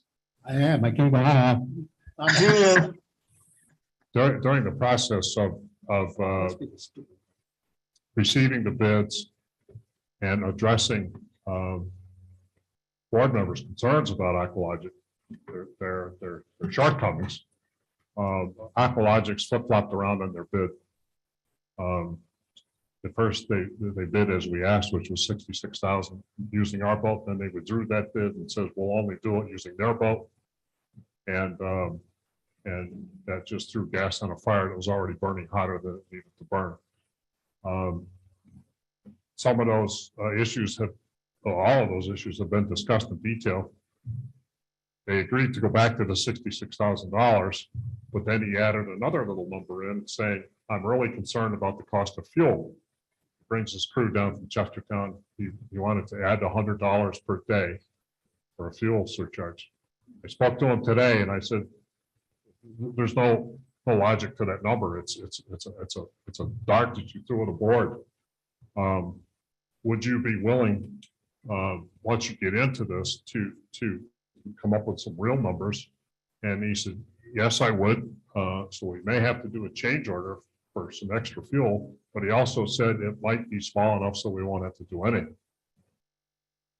So here we are. We have a solid $66,000 bid, and we have, maybe we'll have to give them a few hundred extra dollars for fuel surcharge or whatever you want to call it. Now, there are problems with some of Aqualogic's work, and I think Paul would like to discuss that. I've had a number of situations. They were here a week ago in regards to what they have done. Okay. Before I get into that situation, I would love to thank Jim and his committee and the overall people that work on the harvesting of this lake and keeping things going. It is a very important process. Looking at the study that was put out this previous year, we're looking at basically 3 hotspots that are in generally most concerned to us at this present time. Okay, one is of course over by the other Bay area, by the main beach. The other one is out here by the school area, and another area is out by the inlet area. These are your 3 hottest spots of the lake. Last year, by that study that was done, for what reason, I'm not sure, and it wasn't quite explained to me unless Jim can come up with it, or one of the other people that were involved in the study, that we did not have a tremendous lot of growth last year. Okay, I don't know if it was weather-wise. It seems like our hot spots are, in my eyes, are in areas that there's not much current, which is constantly flushing and getting rid of stuff. I'm no biologist or any type of person like that, but just out of, just out of observation, if you look at the areas they're talking about, it surely looks like these are the areas. Aqualogic has done a good job. It shows that by the reports. I feel that their paperwork, in my eyes, were on the slight shy. I think the situation of one coming in at a bid of such and such amount, and then coming back with another bid, and then coming back with another bid. This company has played around about 4 or 5 times on their quotation. We can get A&E in here at $84,000. They will pick for 45 days, and plain and simple. We've also got reports, and Jim can verify this, that a company that their paperwork, backup, and everything is more than qualified to handle this situation. They work on Lake George. At the present time, we are short if we decide to go with the company with the more cost involved. Okay, we're looking at presently, we are short $668. Okay, Warren County gives us $41,666 last year, which they were nice enough to let us carry it over. Another $41,666 this year, which gives you a grand total of $83,332. The quote comes in at $84,000. So we're talking a total of $668 in difference that the town has to come up with. My feelings are to go with A&E. Thank you. That comparison was 45 days versus 60 days. Yes. In other words, if we went to 45 days with A&E, that would bring it down to the. That is correct. Now, Paul is correct in that I checked with David Wick, the executive director of the Lake George Park Commission. He handles all of their milfoil operations. He does give A&E a very good scorecard.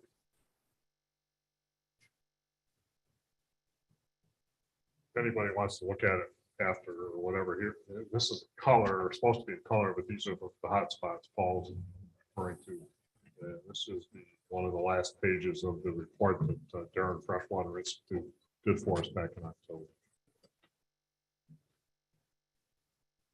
Regardless of what we got to do tonight, okay, in regards to getting something passed that late, if we miss this opportunity this coming year, we're going to also probably miss the opportunity next year to use a herbicide, which has not been explained to the public, that could cut down our picking for 5 years. Yeah, part of the study that we're quoting mentions, Howard, jump in if it makes sense. The study, there was an herbicide, not Priscillacor, it was a different one, that was done in the South Bay in 2010. Okay, that cut the amount of milfoil from 58% to 2% in that section of the lake for quite a while. Now, I was kind of a math guy in college. There's a saying I used to love, which is liars figure, figures lie. Conversely, because that section of the lake, the Eurasian milfoil was cut so low, now if you add, I'm making this up, you add 5 plants back in, it makes it look like that's the area that's doing the worst.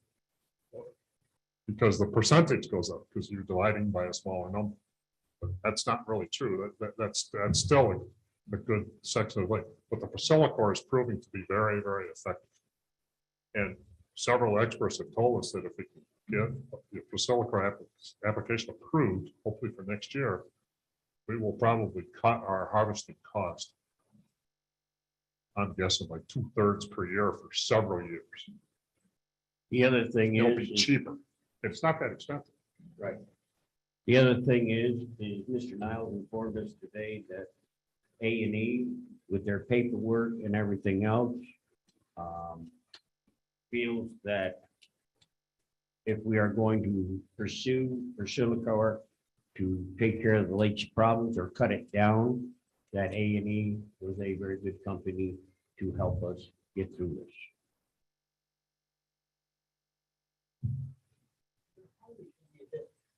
Rated by garden, tonnage, poundage, how are you grading the removal and how much of the removal? How are you rating? In the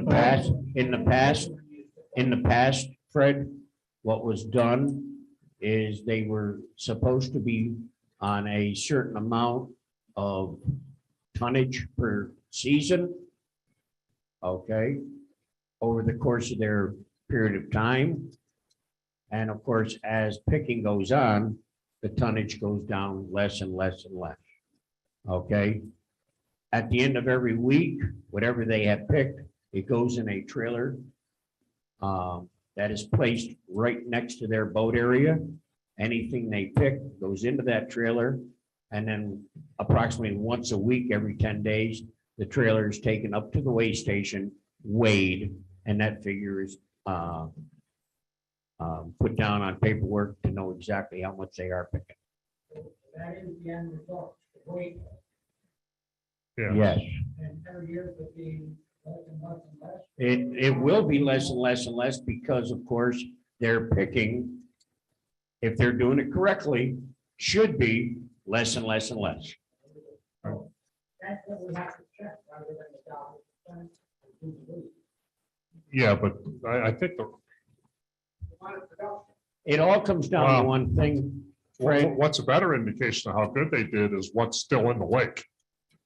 When they go out, they rake the bottom and they pull it up and they count it. If you rake it in the same area every year and you got less than you had the year before, but then, you know, there's a reason for that. It was harvested. It Now, bas- some people, by the way, use volume to measure. Okay, right, the same area you did last week, of course it's gonna be less. They have those two different areas. Yes. But poundage is a tough way to measure this because well, hold on. If the boat comes in today, all right, and the sun's out, and that stuff doesn't get measured until tomorrow because it's sat in the pickup truck, the water evaporates out of it, and that poundage measurement's gonna be rough, okay? That's why some people actually use volume. How many cubic feet did they take out? It's a, Somebody's gotta measure it, get results, right?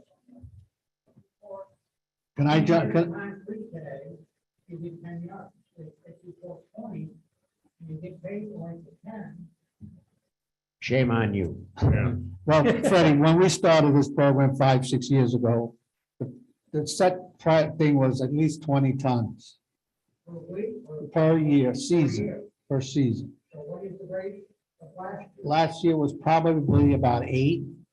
Because each year it kept going down. It went from 20 to 15, 15 to 12, because the lake is getting, you know. The whole problem also, Freddie, if you've got to realize, as they're going through the different areas, this is another reason why the study was done this past year, to locate the hot spots, okay? You know, you can go out, it doesn't seem to be a very big lake, because they're basically doing all their work in, I might be incorrect on this, 15 feet of water or less. 45 days, right? No, 60. 60. Yeah. That is correct. So where does that go? Well- Weighted. Well, that's what I will speak now if I don't get interrupted. The problem that most people don't know, because they don't follow it, they just try to think they follow it. As they were going down in tonnage, that meant the lake was getting clearer. We cannot pick any other plant but milfoil. So what's happening didn't happen last year, but the year before that, it took them the same time to pick less tonnage because they were working in between other plants. And well, you can't go like that, Freddie. When you're under the water, well, yeah, but if the DEC or the APA find out, then we're gonna be in a lot of trouble. So milfoil is what we gotta pick, and that's what we're getting paid for. A lot of people call me and say, oh, the milfoil's coming back, especially in the lake, the part we did the chemical, but it wasn't milfoil. Everybody calls it milfoil, lily weeds. It was a lot of different. There's natural plants are coming back in that lake, and that's what's gonna keep the life of the lake. So I'm telling you, if you didn't know, I'm telling you now. All right? This is where you gotta come up. But the problem with cutting back 15 days is not gonna get all that has to come out. I'm sorry, I don't agree with my fellow board member here, but I believe we should go with Aqualogic.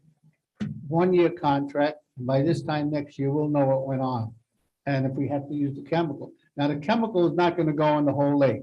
What they made us, and you can verify that there, Mr. Schaefer, they made us put a barrier across at least less than 1/3 of the lake, and that's where we put the chemical. The other 2/3 of the lake didn't get the chemical. So there still was picking milfoil out of that area. And when we started, and all you know that have boats, it was growing on top of the water. So it was easy to pick a larger tonnage in less time until we got it down to a controllable time. So the tonnage is not gonna go back up to 20 tons, because we're picking between everything. We'll get the hot spots that were notified for us. But that's not the only place they have to go. You have to go back into other places to pick the smaller amounts, so don't grow bigger for next year. So. Huh? It all goes Yes. into a trailer and gets weighed. Well, we do care where they pick it. We want to go where the worst is, but we still have to spend days in the light area so they don't get heavy. So cutting down 15 days, 8 hours and 6 hours a day, to me, is not going to do the job. And that's only my opinion. Well, I mean, there's got to be a way of measuring success. Either pounds or sales or acres. the success comes in the reports that you get that the lake is getting better. We can't tell you it's getting better because we take out 20 tons or 2 tons. I know, it's tough to understand. There was discussion about 3 years ago about trying to tie the contracts to tonnage. And yeah, And we tried that and it didn't work because the tonnage had gone way down because there wasn't as much to be picked, okay? there's still a lot in there. I did some exploring and what I did is I called the same 5 contractors and said, you know, we'd like to do, and I was really playing a card game. I said, we'd like to do a contract and tie it to tonnage. None of them will touch it. They won't touch it. For a lot of reasons. So Aqualogics won't touch it because they knew it didn't work the year before and they know how much milfoil is not in the lake. Okay, the other contractors have no idea what's there except to rely on the studies we've done. So they won't touch it. Yeah, it kind of to take your analogy a step further, you're being asked to come and pour a parking lot of concrete in there, and nobody's going to tell you how big the parking lot is. Yeah, yeah. Go ahead, I'll give you a chance. Go ahead. Now, if you're a bidder, what's the best way to bid something like that? Bid it high, be safe. Gentlemen and ladies, thank you. Jim, I'm encouraged by your personal commitment to making sure that what's supposed to get done is going to get done. I think that's critically important. I also think the Lake Luzerne Association, the Milfoil Pirates and the rest of them have worked extremely hard through the years. Paul, you get on the lake often? I live on. Do you? Have you been down to the south end last summer? By the outlet, is that what you're? No, no, the south end of the lake, By the main beach area. correct. I Beyond have that, been down in that area. okay. It's horrendous. Agreed. And so the statement that we're making headway by picking is not the answer. I think we would all agree here that the objective in all of this is to satisfy DEC and other authorities that we are continuing with a maintenance program. That is correct. And beyond that, the real answer, at least if we look back historically, was the treatment with some of the chemicals. Gene pointed out the barrier across from Tecawitha / Luzerne Music Center to the main beach as part of that process. That worked extremely well. I mean, there was no native plants were touched. We all know that, and the rest of it. I think as you consider who the appropriate contractor might be, and I saw the rather snarky comments by one of the providers in a previous meeting. I think what you got to look at here is who's going to make a strong commitment to getting this done. I don't think you can do it in 45 days. If you punch weather around and some of the other things, I think a longer time period is probably appropriate. If someone's riding herd over these people, I think that could really work to our benefit. Let me conclude by saying that, Jim, I think one of the things you might want to do is to take that report and put it on the website so everybody can look at it. The idea that there's 3 hotspots is nonsense. All you got to do is go around that lake a couple of times and you know darn well where those spots are. And they're all over the place. I don't think they've been in Blue Lagoon in 10 years that I've seen any kind of picking. So interestingly, right across from that is a little point. But the point is here that there's an entire lake to address. It's not that big of a lake. Get the people to commit to working on it. And if it's 60 days, I'd probably be in favor of 60 versus 45. But Paul, I'll tell you that I sincerely appreciate having worked with Dave Wick in the past, and I appreciate his intellectual capabilities and also his commitment to what's going on up there. So if you were going to ask me whether he's going to flip the dime on something like this, I think he's got a lot of influence. On the other hand, is part of the problem that's going on here is the fact that we can provide a boat, we can't provide a boat, and the rest of the nonsense. And if that's the case, then let's address that issue and get to the end of this. But I think recognize what the objective is. The objective is to meet the commitment. That commitment is a DEC obligation to maintain the lake and to do the harvesting and the rest of things to get to the point where we need to put some chemicals into the lake to do that. So, questions from you all? None? Okay.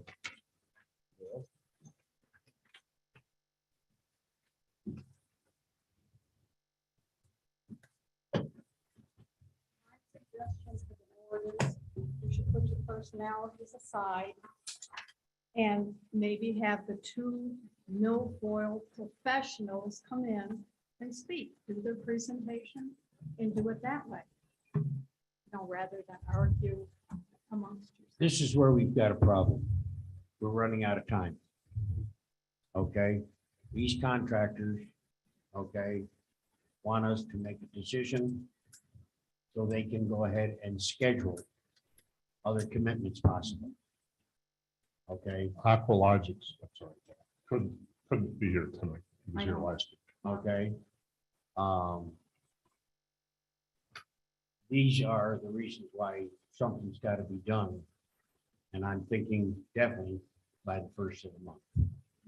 Okay. Or we could lose a situation of nobody harvesting at all, which would be devastating. Okay.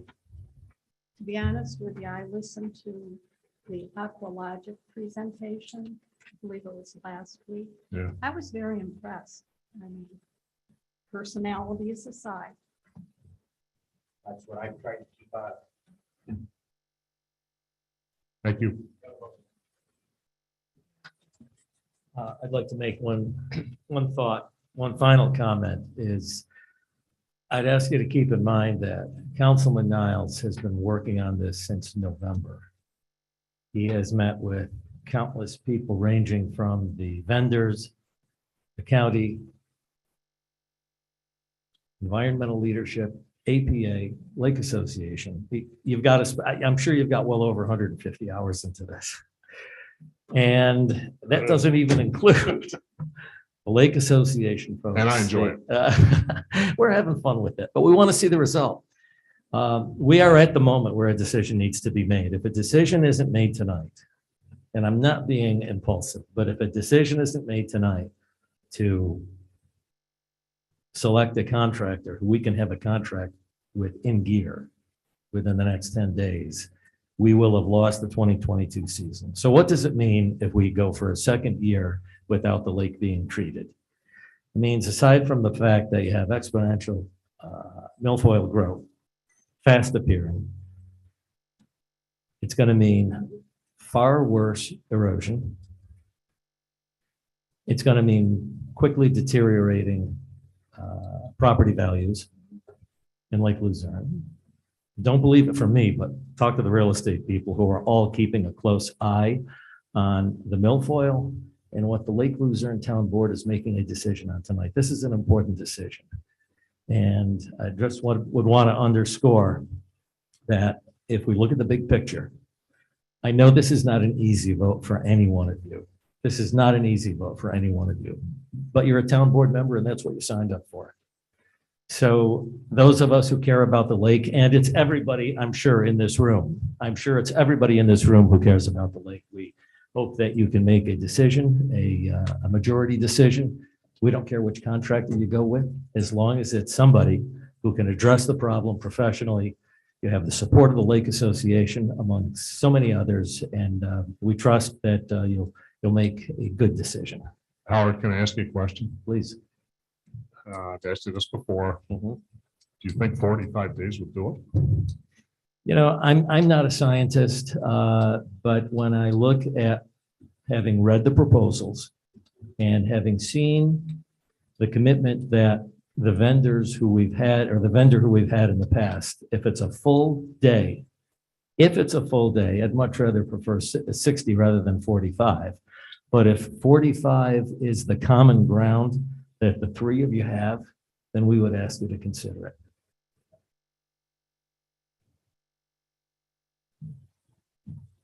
Okay, thank you. Thank you. Anybody else like to make any comments? Please state your name so it gets recorded. Luzerne. When you guys take the lowest bidder, you're gonna get the lowest bidder. I'm going to agree with Paul on this one. The other company is probably more confident that they can get it done in less time because they're gonna be working off their boat that they use all the time. Now, if this other company comes to use our boats and the boat doesn't start, whose responsibility is that? I've talked about that with them, and if it's our fault that they can't work that day, right?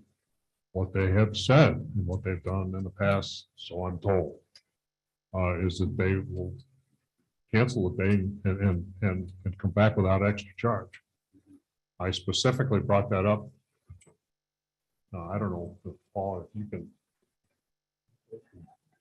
Do we have situations where it was our fault that they couldn't go ahead and then they did? The original boat we had on that lake, the pontoon boat that was originally on that lake, was a 45 horsepower. Over a period of time, when that original boat was put in the lake, pontoons were undersized. They took time and put 55-gallon drums underneath that boat. They had motor problems with that boat. It ended up losing the cover off the boat because they're working out in the middle of the lake, and they lost the engine cover off that boat. Final stretch was the motor was no good. Okay, I won't get into anything else about the boat. The next boat we go, which is the boat we presently have, okay, it has an 8 horsepower motor on it. The gentleman down at Buildings and Grounds looked at the motor this winter, and that has a leak in the motor. It is spilling oil out of that one. There's a seal gone in it. Did they make up the time over the last previous years? Because they did not pick last year.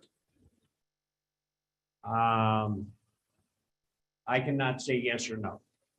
That's All it. I know is with my visual, where they park their boat, I know what times, a lot of times when they come in, I know what times they leave. And the contract was very so stated that they were to pick 6 hours a day with an hour pickup and an hour shutdown. Okay, and I can verify that now. Say, not every day was that, but the time was figured to that. So my recommendation is if you're gonna hire somebody to do a job, have them bring their own tools, have them bring their own equipment. That way, if there's a problem, it's 100% their problem. Now, if they come and they use our boat and our boat has a problem, they might be able to, they might be able to steer a little bit of the responsibility or blame back on us. But if you're gonna hire somebody, hire them to do the job and kind of leave them alone. Don't micromanage and don't supply them with a boat. And if people are complaining about gas money this early on, that's a bad sign. I mean, The other guy is 45% more money. you might get 45% more work too. Oh, no. When you use the comparison of 60 days versus 45 days, a more experienced crew with their own equipment in 45 days might do better than a crew using somebody else's equipment that they have to acclimate themselves to. It might take them a week to get used to our old broken down boat and stuff. That's possible. But he set the boat up. Okay. He knows our boat. He knows our boat, there's no doubt about it, Jim.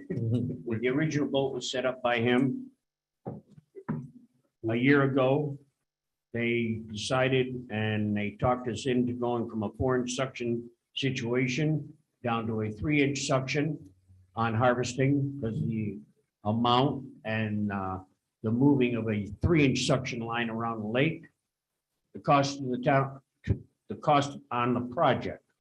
You gotta remember, this money has come from the county, thank God. Okay, was $5,000. But at the same time, we've got their old pump that was on boat number 1. The boat was not used last year. The equipment's all down there. I had $5,000 more added to that boat. Okay, supposedly self-priming, the whole 9 yards. We went with their suggestion. And of course, last year, we were told due to COVID, they were not able to pick. And they did refund their deposit check. I have to agree with that. Hold on, Ray. I should say thank you and sit down. I'm Go ahead. gonna throw some more stuff at you. Okay. We were on the zoning board together, so we talked quite a bit. Having been a contractor for many more years than I want to remember, I asked the owner of Aqualogics a question, and this is kind of getting at your concern. And I stated the question as such. It says, you don't have to answer me if you don't want to, but will you make money at this contract price? And I was surprised he answered. My reason for that question is exactly what you're bringing up, which is, 3 weeks into it, is he going to start nickel and diming us? He realizes that if I keep going at this rate, I'm going to lose a bunch of money this year. His answer was, yes, I'll make money. And I don't know if the townspeople realized previous years, they picked the last contract was for $34,000. This year, it's gone up to 66 plus a gas allowance. Thank you, guys. Well, can I make one statement? Yes. Tell the whole story. They had the boat and they used it. It would have cost us $500 a day for their boat, which is around $30,000. So from 40, 35 to 30, it's up in the 60s. Make it understand what's going on. All right, I think we had enough. It's going to be a tough decision. So I need a motion to either move forward with this, the way Mr. Niles put it to us? Or we're gonna? let Looks me- like Attorney Crowe has Yeah, something to let's say. just make a recommendation. I would suggest amending the resolution as stated here to include the number of days and the maximum price that you're Yeah. setting. So, And to approve the contract. right, the specific contractor, yes. Contractor, number of days, and the not to exceed price. The, My request is- 66,000 is 60 days. Okay, the price is $1,100 a day using our boat. What was the other thing?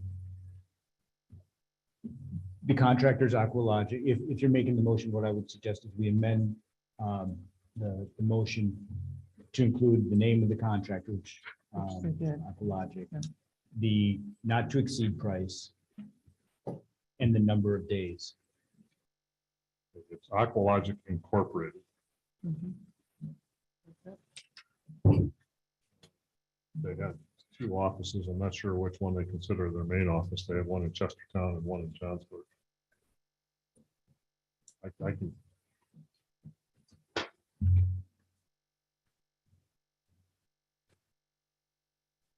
I can give you that. I don't have it with me. That's fine, but as long as what you're voting on would include the name of the contractor, the number of days they're going to harvest for, and the not to exceed price. I'd like to make the motion that we table this, have a special meeting on Thursday night and continue this and have that done by then.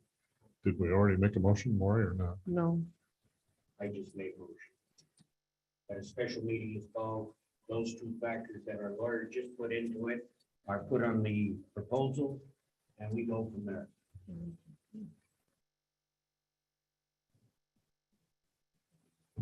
Aren't they the same proposals that we have now? I'm not sure what you're asking for. Well, for one thing, the only thing that you put on was for aqualogics, correct? and then I, now therefore be it resolved that the proposal from Aqualogic is $66,000 for 60 days. I already wrote that in there earlier when you guys said that. That's the proposal we have already. I don't know if If you that's- want in, it's in there already. The only thing that's not in there is the extra charge for gas In the not to exceed. and not to exceed. Contract amount would be 66,000. That would be the not to exceed amount. Not to exceed.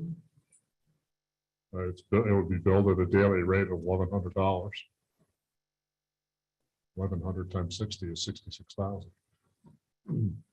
Gas issue would be brought up as a potential change order if he is being harmed for unforeseen cost expenses. May or may not even be brought up again. What if gas goes to $7 a gallon, he hands us another bill for $8,000 or something like that? If he hands us a bill, then we have to discuss that to decide if we want to give him a change order for it or not. If he spent $7,000 without prior approval, then we can do whatever we want.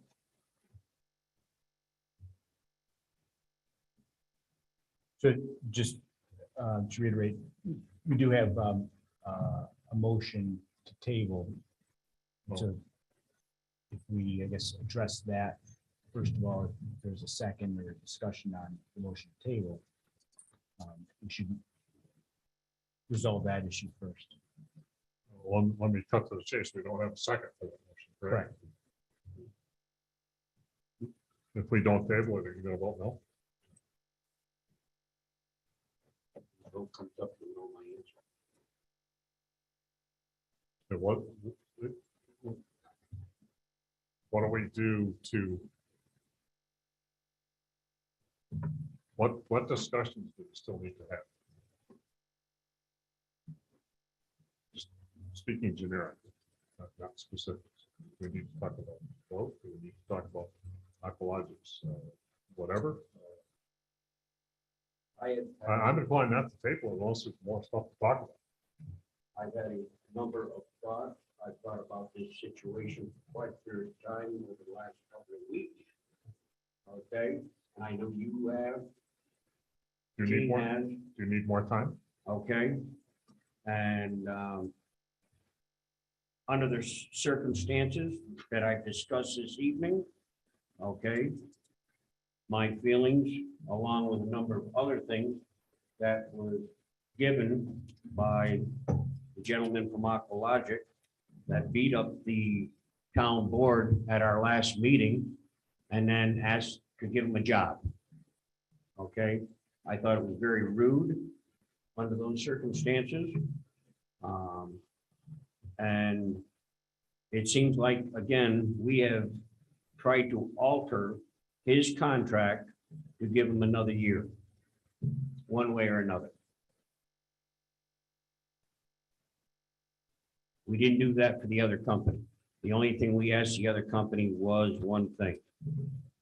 If we went down to 45 days instead of that, what would your price be? And he agreed by dropping it to a 45-day figure, which was originally Aqualogic figured on the original contract, or on the second time around, correct, Mr. Niles?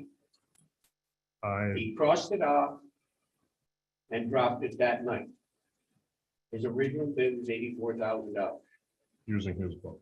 Using his boat. Correct. Now we've got He apples crossed to off to apples. 66. We got apples to apples, except we're 15 days apart, and that's what we're talking.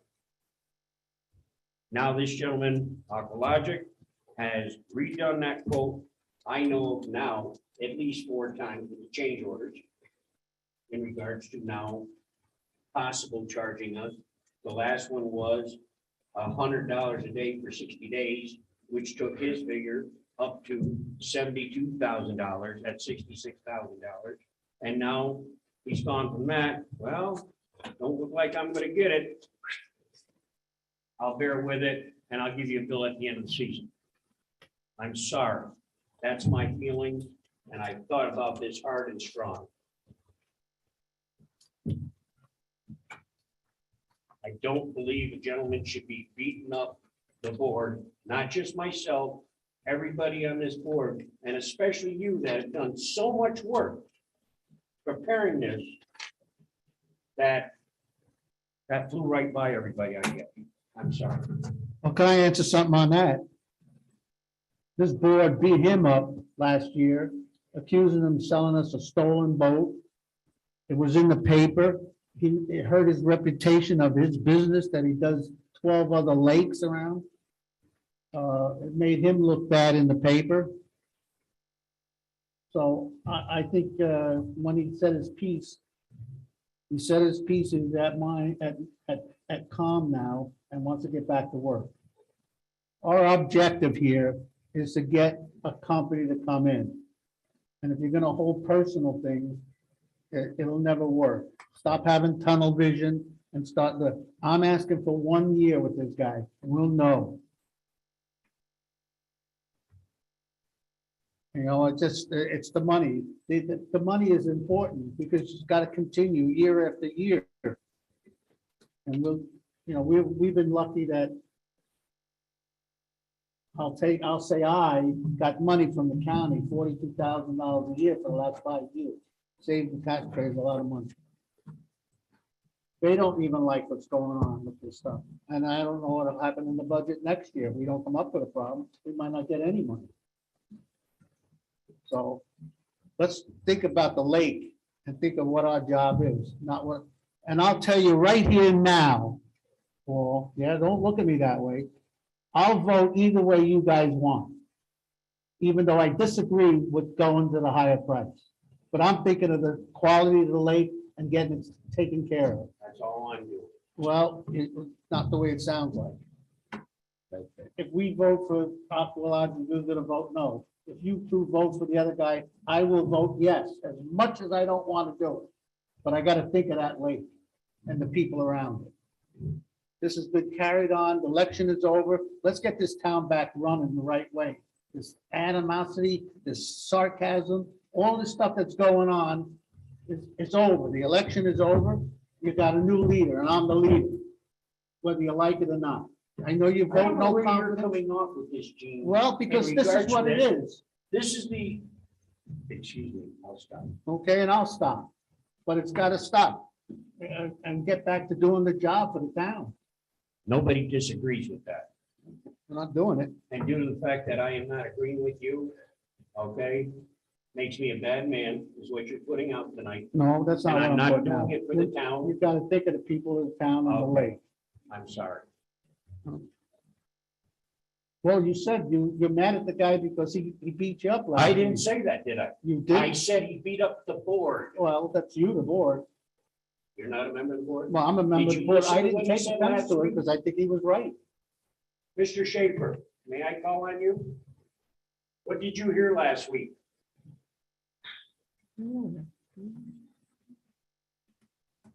Did the man or did the man not beat up on the town board? There was a time where the vendor cited his grievances, and there was a time where also the town board expressed their thoughts to him. We need to be able to move on. And Paul, you're right when you're talking about, I feel beat up too. And I can, there's nothing I could say that could tell you anything you don't already know. Same thing with everybody sitting up here. Everything there's nothing I could say you don't already know. As we look at it at 5 to 9 on March 14th, without being over dramatic, this is D-Day for the lake. And I shudder to think of what will happen if this is kicked further down the road or if a decision can't be made. I know this is a difficult decision. I've worked with every one of you on this town board, and I know in my heart that you all have the best intentions for the town. I know that. And I know that this is a difficult vote politically, monetarily, but in the big picture, I think I could say I know each one of you well enough to know that you know what the right thing is to do. We will get through this. Know that you've got a lot of support from lake people. And when I say lake people, I'm talking about every single constituent you have in the town of Lake Luzerne, because people realize and understand how important that lake is to all of us. Economically, job-wise, environmentally, Lake Luzerne is the town of Lake Luzerne because of the lake. Again, I'm not telling you anything you don't already know. So as difficult as it is, if you can find it inside of yourselves, and I know that you can, because I know each person here, if you can find it inside of yourself, then let's put aside some of our differences and realize what is going to be the right thing for the lake. Now I'm unmuted. It's a vote that you will not regret. It's a vote that you'll have a lot of support for, and it's something that working together we can work through. Thank you.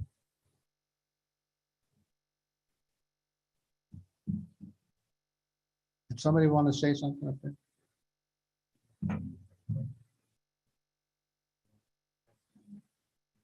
Well, it's a major problem. And I like to hear all the discussion. We know this is not customary. This is supposed to be at the end of the meeting, but it's a resolution just like Mrs. Zuber brought up this evening. A discussion at times needs to be done. Correct.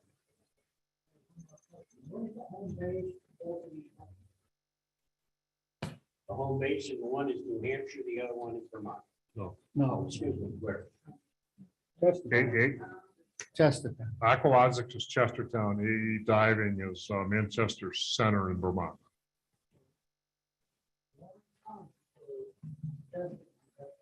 Yep. Yeah.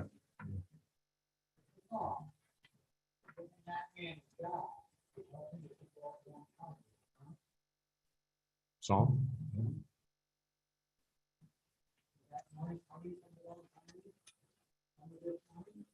All the money. All of it.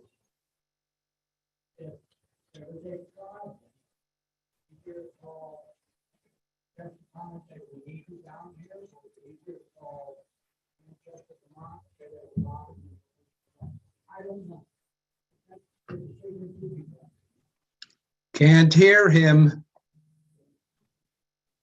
Yeah, they can't hear you. If you're gonna talk, you gotta come to the mic.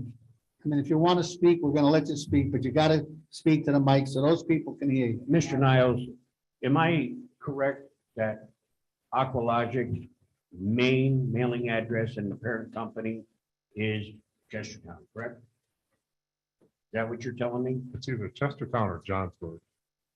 Yeah. Okay, then where His, did New his, Hampshire come in? his, one question at a time. His shop, I believe, is in Johnsburg, but his mailing address is Chestertown. New Hampshire was one of the bidders that backed out. Phil. New Hampshire was one of the bidders that backed out. Of Aqualogics. That's true. Used to be. He doesn't live there anymore. He lives here in Warren County. I'm His just business is asking here. that question. Oh, that's okay. New England Milfoil, well, I'm sorry, that's the one in Maine. New England Milfoil's in Maine. AE Diving, the one that's still in play is Manchester, Vermont.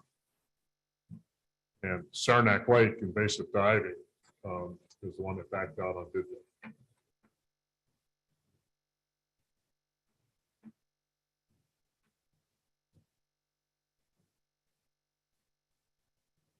Hey, Give it a try, Fred. Go ahead, Fred. going back to the home base of these two companies that you're talking about, I believe you said Chestertown or Johnsburg, and where was the other one?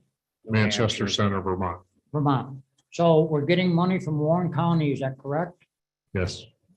Chestertown or Johnsburg is in Warren County. Are we helping the county that way?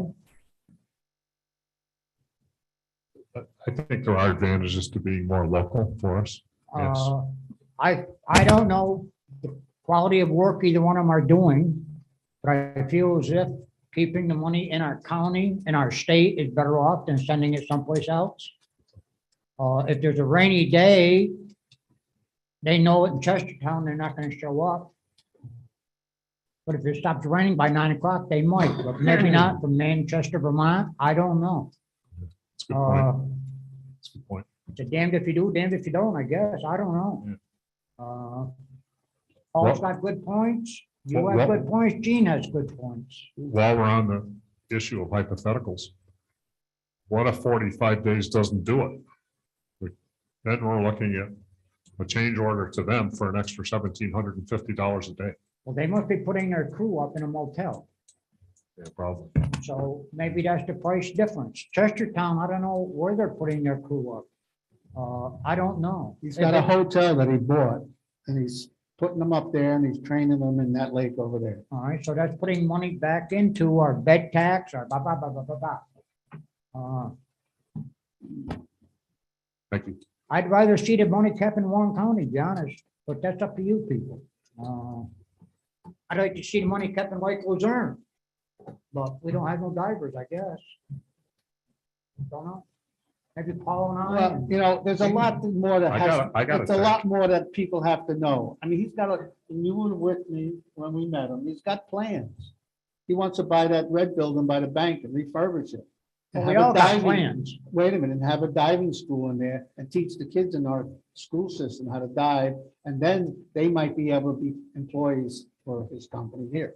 Could So, be- but that's down the future. That's all I'm gonna say. Could be a training center. Who knows? Well, that's what his first goal was. But is he saying that maybe to influence the board? I don't know. I don't think it was, and I only brought it up because it came up this way to tell you what he's saying. I live in Warren County. Let's keep the money in Warren County. Warren County's giving us the money, I think. All right, I'll take a question. I think that's Mike Schaefer on there. Oh, can you hear me? Can you hear me? Yeah, I'm muted. speak up, Mike. Okay, this is a question for the board. Has anybody on the board researched other lakes that Aqualogic has done? Other than maybe Gene has checked? Because I have, and they get a good rating. So unless somebody else on the board has reached out to other lakes where there's been problems, I don't see a problem. Well, I have too, but I can't bring it out because it makes it sound like I'm pushing him, and I'm trying not to. I'm trying to do That's on. why to what that's we why I, hear. that's He why I does 6 other excused him lakes from in this answering. area, and they all love him. So my question is to the other board members. Have you researched any other lakes? I'm not hearing anything. I spoke to Mr. Leggett. What's his first name? Greg, Craig? Greg, supervisor of Chesterton. Yeah, and the contracts up there are actually issued through the lake associations, and the town reimburses them. But he did not have any negative stuff to report to me in my conversation with him. That's all I'm asking. Thank you. Thank you. We'll take one more because we got to move on. Who's got the hand up? I do. I don't know the details of each company, but it just seems to me, unless you know that Aqualogic is terrible and A&E is excellent, you're paying the same amount for 45 days or 60 days. I don't see, unless you know that there's a big difference in how they're doing it, I don't see that there's an issue. Why pay the same amount for 45 days that you could pay for 60 days?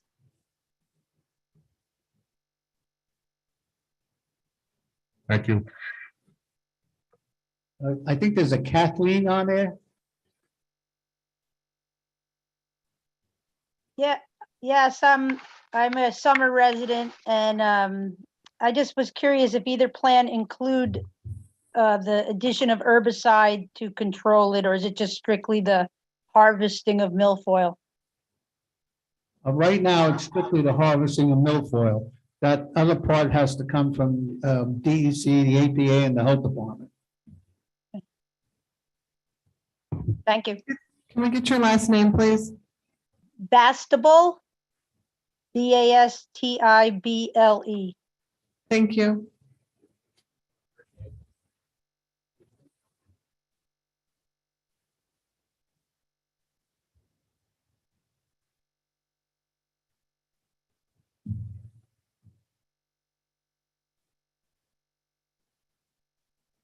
Who's RK? Is he on? RK, you're on.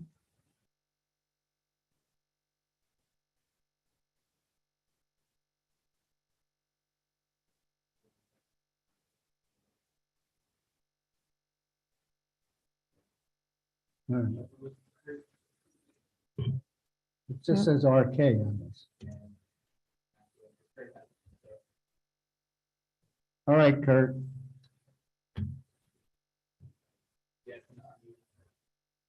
Make sure you're unmuted, Kurt. There we go. Yeah, hi. Folks are making a lot of good points, pro and con for one contractor or another. But I think I heard Patricia say, if we don't know there's a huge difference, it's not clear that we're making all that momentous decision between the two.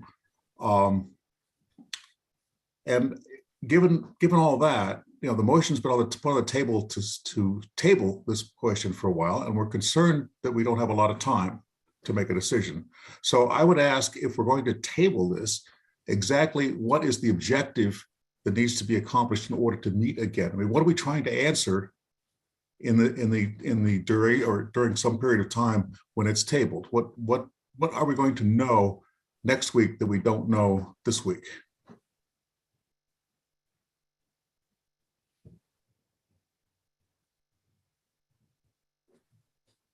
Anybody have an answer for that?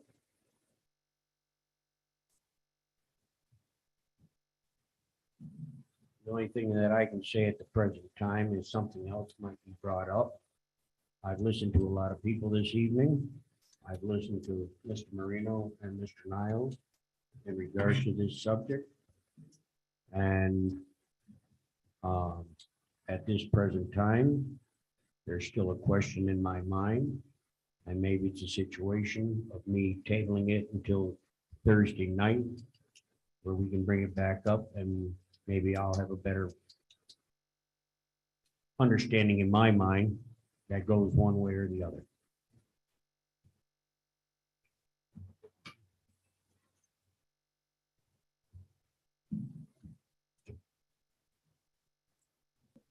Sorry, Paul, I'm just a question though, a little more exactly what is it that you are uncertain about and what will move your mind one way or the other on this question? I'm looking at it this way. If we're looking at it, we're actually looking at 15-day differential. Okay, and that's what we're looking at. Okay, that's one of the things. Okay, we're always looking at price because that is the taxpayers' money, if it's here or someplace else it's coming from. Okay, looking back at performances, me being on the lake, okay, and a credibility situation, I feel that some of the situation that was put in front is not a factor. Time-wise, the days they picked, things of this sort. In the last contract, we asked to put a time clock in so they punch in and out. Okay, and they didn't pick last year. Okay, it comes down to credibility or accountability, excuse me. Mr. Niles and his group has already came up with possibly solutions to take care of this. Okay. Hopefully, I understand they will not punch a time clock. Is that correct, Mr. Niles? They said they would. They would. Yeah. Okay. It's in the, I'm not sure. I think we put it in the RFP, but I'm not sure. These are the different points. But he said they would. He said it publicly.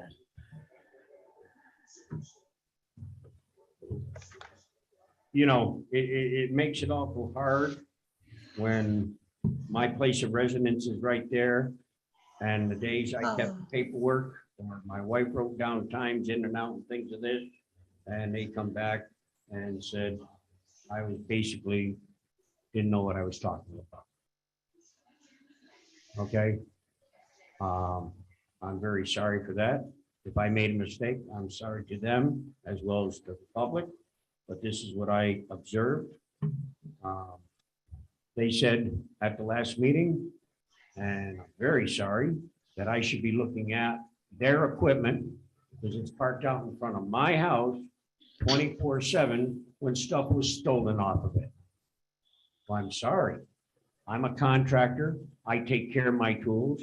I take them home. I lock them up. It's my responsibility to take care of my They didn't equipment. go back on the town for any of that stolen stuff. Okay, so if this is the situation that myself living by the lake, I've got to watch their boat. I'm sorely mistaken. And I told this gentleman after the meeting with Mr. Niles that I will be out of the question doing anything in regards to watching their boat or keeping track of them. That would be Mr. Niles and his group of people. It makes it awful hard when I know certain things I've observed. And now we're down to a question with multiple pricing, and it's called a 15-day difference. Yes, I believe in Mr. Zubel keeping the funds in Warren County. Okay, I try my best to keep it in Warren County. But at the same time, how about a little respect for what I've seen and everything else? It's awful hard to be called a liar. Okay, plain and simple, when I've observed this stuff. I'm very sorry. People can't agree with this. I'll come up with something else. Thank you.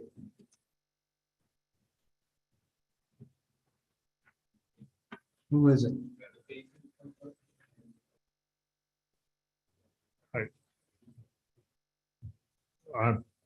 Paul, I understand all of those things. Every one of them. You know, we've talked about this at hours and hours and hours. I didn't want to get involved again into it. No, that's okay. I have a question. I have a question. And again, I don't need to feel an issue, but I'm just trying to figure out if I should second your motion to table. And in order to figure out whether I should second the motion to table, I need to know kind of the same thing Kurt asked, I guess, which is, why do you need more time? Your answer to that question 3 times in a row has been the problems you've seen with Ecologic. I have nothing to base my problem or my vote in regards to A&E, except what you have explained to me, saying that Lake George is very happy with them. Their paperwork is impeccable. So why Okay. do you want the table? I don't understand. Okay. Excuse me, can we hold on? I have to change the disc again. And hopefully, maybe you've got another way to bring me more information. Gotta hold on, we gotta change the tape again.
Ah, It is noisy. that's terrible. Nap time. And I need hearing aids, God damn Me it. too. But it's working. I'm very sorry to the people. Yeah, but it's working for the Okay. people out there right now, so we can get this settled. I think it's great that we still got 15 people here that want to help with this process.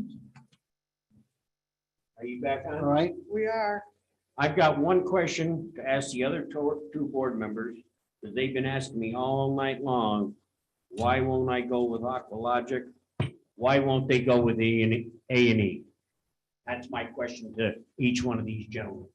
I want reasons why you won't agree with what I'm saying. well, I'll answer that one. I just said 20 minutes ago. And I'm interested in the lake. If you guys want the A&E, I'll vote for it, okay, but I'm not happy about it. But one thing I want to say, you keep bringing up records. And I just asked you this question today. In my office, you did ask me that. I had 3 notebooks of everything this guy did. Every week he sent me a report and I printed it out and put it in a notebook. And when I was out sick, a bunch of stuff left my office. I asked you today, did you have? And what you did I said tell no, you? and I believe you. And what did I say You said no. besides no? You talked a lot. I'll say it to you.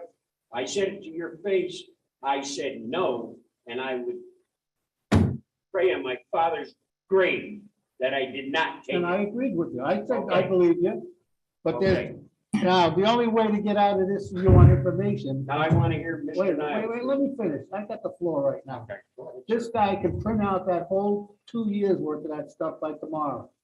He did it every year, every week, how many hours he put in, how much tonnage was there, and what the weather was like.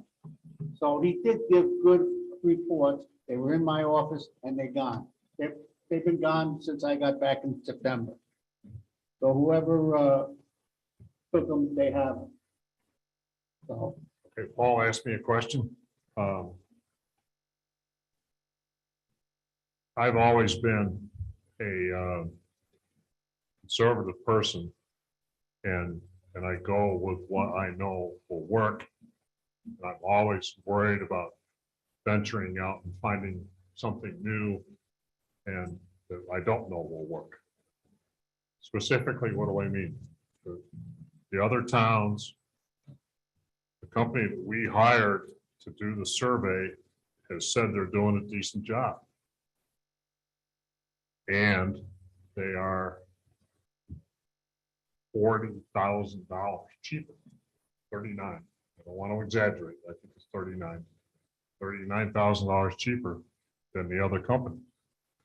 I will admit, to hedge I've also always been a person, I always try to have a plan B. I guess I was taught that by my driver ed teacher 100,000 years ago in high school. Go into an intersection, have a plan B if some jerk comes at you. Okay, I tried to have a plan B ready for this discussion just in case. So I did contact A&E and said, will you still in? Is your bid still good?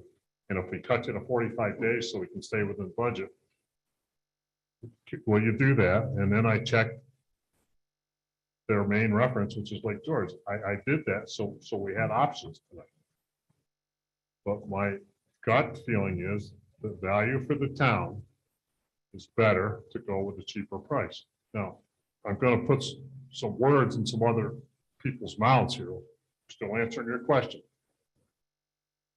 I don't claim to be a biologist or whatever, so my college degree is environmental science, but I haven't used that in 100 years.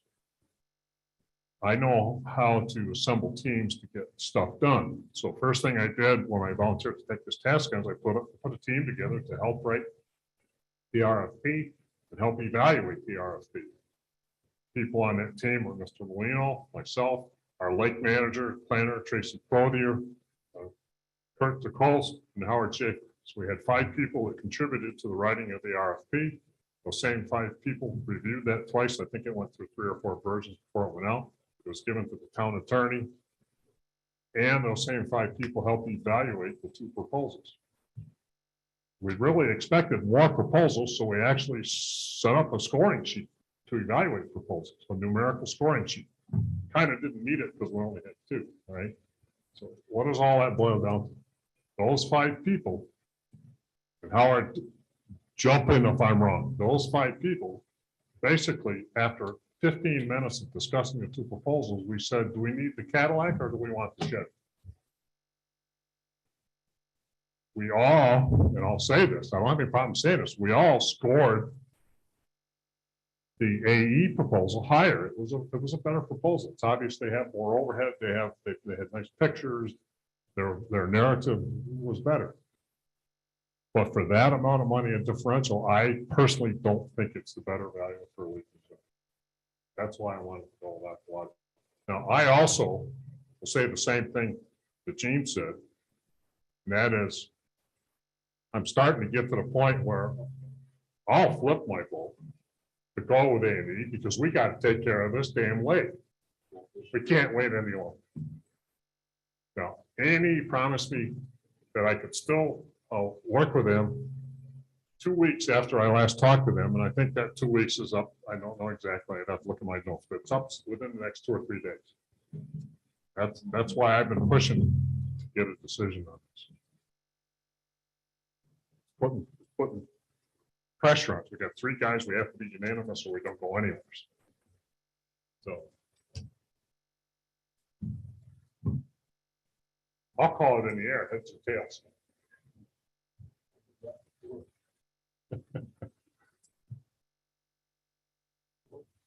Everybody else has. Don't get emotional on this. I'm not emotional. I'm tired of listening to this. Linda Merlino. Okay, you guys were lucky enough to get the money from last year through COVID that wasn't used. And you're adding it to this year's money. I say, go for Aqualogic. Let him do it for 60 days. Let him use his own boat and give him the money and let him just go for it this year. And next year you make another decision. But right now you have the money to do it full blast. And don't let people wait any longer because it's like pins and needles out here. So make a decision and see how you like them this year. And let them give you a bid next year. But don't worry about our boat. Let them use their boat. You've got enough money. That brings them up to You're not gonna have that extra money next year. that brings them up to $84,000. And how much money do you have from the county for 2 years? We are short on that figure, $668. I'll give you the 600. Okay, but now we're talking, just like I said earlier, Linda, that Aqualogic will do it for 60 days with their boat, 60 days. okay? And I think A&E it's a will do good it for deal. 45 days with their equipment. Well, you're. So same we're amount of talking, money, we're talking 15 15 days more. for the same amount of money. I just think this is common sense. What's your logic to not using our own boat and saving that $18,000? Because you don't know what condition that boat's in. It's been sitting there since they pulled it out of the water. 2 years now. Let them It was use in the water their last year. own equipment. This way you know it's in working condition. And you let them go for it this year, but let the people on the lake I believe the know pump, this is going to happen tonight. There's brand new equipment on that. yeah, the boat. pump's brand Hasn't new. been used. Now the motor's old. Well, If the motor's leaking, are we gonna want that into our lake? yeah, just heard it was leaking. I was at the talking with meeting. Brian, That's a quick okay, fix. and he believes he's got to work on the motor. There is a seal, because it's oil injection, of course. Let them Okay, use their equipment. Next year, you worry about the other boat. Go get it fixed. But right now, you got the money. You got 2 years of money. And you're not going to have that next year. Then you go pinch pennies next year. But go for it. Take the Cadillac. Or you want to go for the PT Cruiser. Okay, that's all I have to say. thank you, Linda.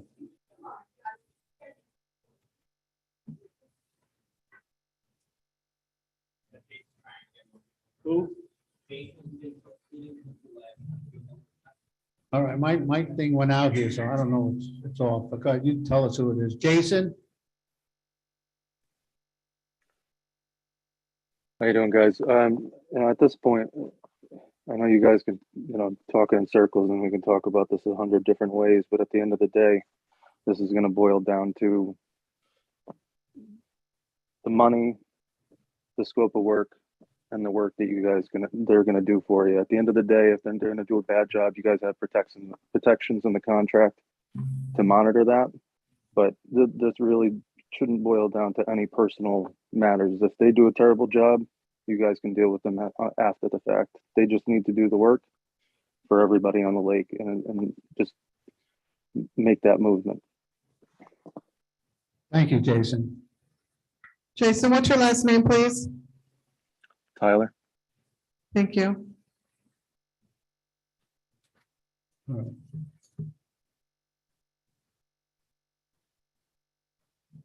If my memory serves me correctly, we have a motion on the We do have a table motion. to table. Oh, Still there's table. yeah, We went past that because we didn't get a second. Right. there hasn't been a second. Correct, a motion was proposed. So then I'm gonna make the motion that we go with Aqualog. See what happens there. And again, just to be clear, basket, Right. number of days, whose boat, Right. That'll all be amount right. not to exceed. Town attorney approval of the contract and all that stuff. Right, but just for the purposes of voting on the motion, just want to make sure that we're clear. Right. Not the amount not to exceed the number of days and whose boat. Right. Our vote.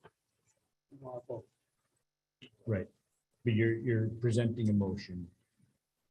And so the motion, it sounds like that you're proposing is Aqualogic. Take 66, he's using our boat, and we can work on an agreement on if the gas prices go too high, but he has to send us a voucher, a change order, and we have to approve it. If it's for $20,000, it's not gonna get the money. And that's the way I look at it. 66,000, 60 days, which is $1,100 a day. With the town. I'll second that motion.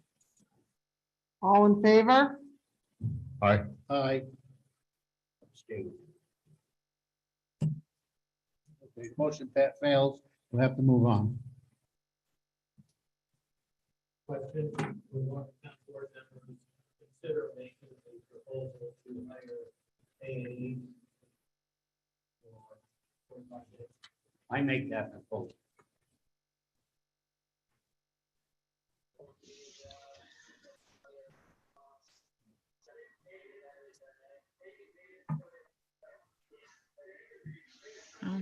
So I'm thinking, Oh, okay. I'm not gonna table it. That was a joke.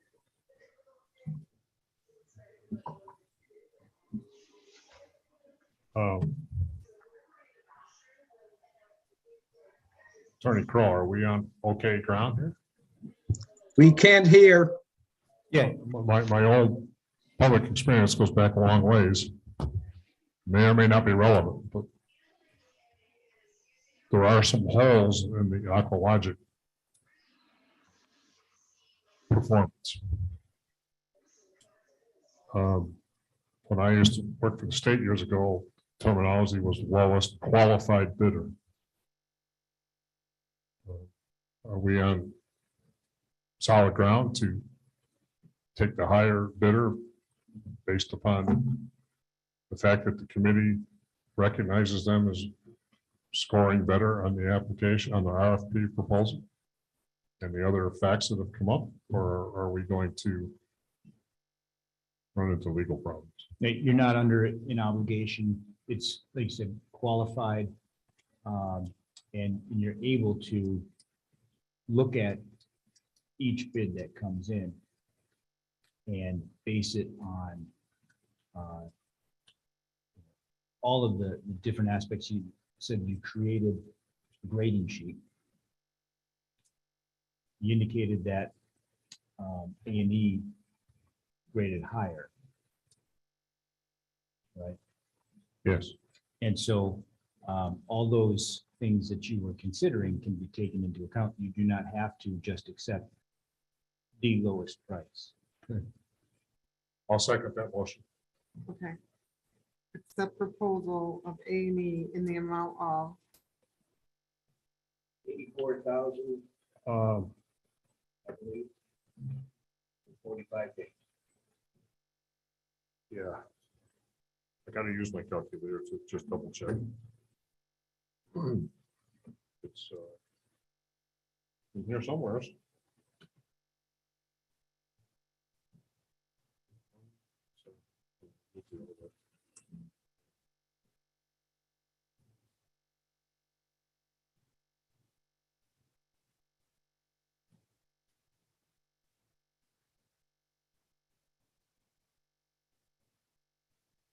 $84,017.50 is 48 days. 84,000 divided by $1,750 a day is 48 days. Okay, 48 days. Is that the motion? Yes. Okay. And when you're ready, Lori, I seconded it. I'd like a roll call, please. Councilman Lewandowski, Yes. Councilman Niles. Yes. Supervisor Molino, With a little speech, I'm gonna say yes, because I want to take care of that lake, but I'm totally against it, and I want that on the record. We're taking away money from the county, from people that work in the county, because of personalities, I guess. I don't know. Wasn't totally work problems, but I said yes, we move on. resolution 50. Lori, I'm sorry, one second. I want to thank the committee that helped put this together. Tracy Clothier, Howard Schaefer, and Bridget Post, and also other members of the association that chipped in with reports, feedback, and so on. I appreciate your help. I do too, thank you. I said the same thing to you, Jim, the amount of hours you put in. And the rest of the members, I appreciate it, and I hope the town does too. I'm done. More ways than one. Okay, resolution 53 of 2022, resolution amending the town's healthcare policy. Whereas the town board has amended its healthcare policy from time to time, and whereas it has been determined that it is in the best interest of the town to no longer make payments towards Medicare Part B premiums for current and past town employees and officers. Now therefore be it resolved that the town's healthcare policy is amended to exclude payments for Medicare Part B premiums. We have just received this evening more information on this whole situation. And I'd like to table this so I have time to go over the additional information that was provided us. I'll second that motion with the little bit more information that we, a little more information to people waiting. We are expecting additional information within the next few days, 2 Correct. weeks or so, right? Yeah. That will help us make this decision. So I'm seconding the motion with that. So, Okay, all in favor? aye. Aye.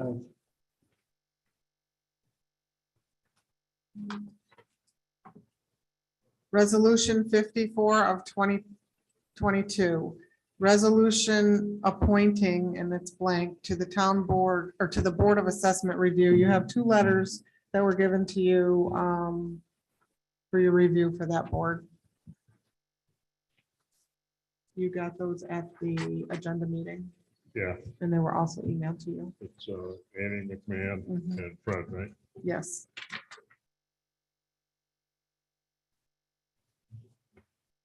I think either of them would be fine. I don't know Fred very well. I know Andy pretty good. But if Fred can handle the court, I think he'd be fine. And based upon several years on the zoning board with Annie, I think she would be fine. So I'm gonna kind of say, what do you guys think? You guys know Fred better than me. I know Mr. Gillis. I don't know Annie. I read her dossier. I talked to Jim. I've talked to other board members that she's on. Okay. And my feeling is either one of them could take care of that job.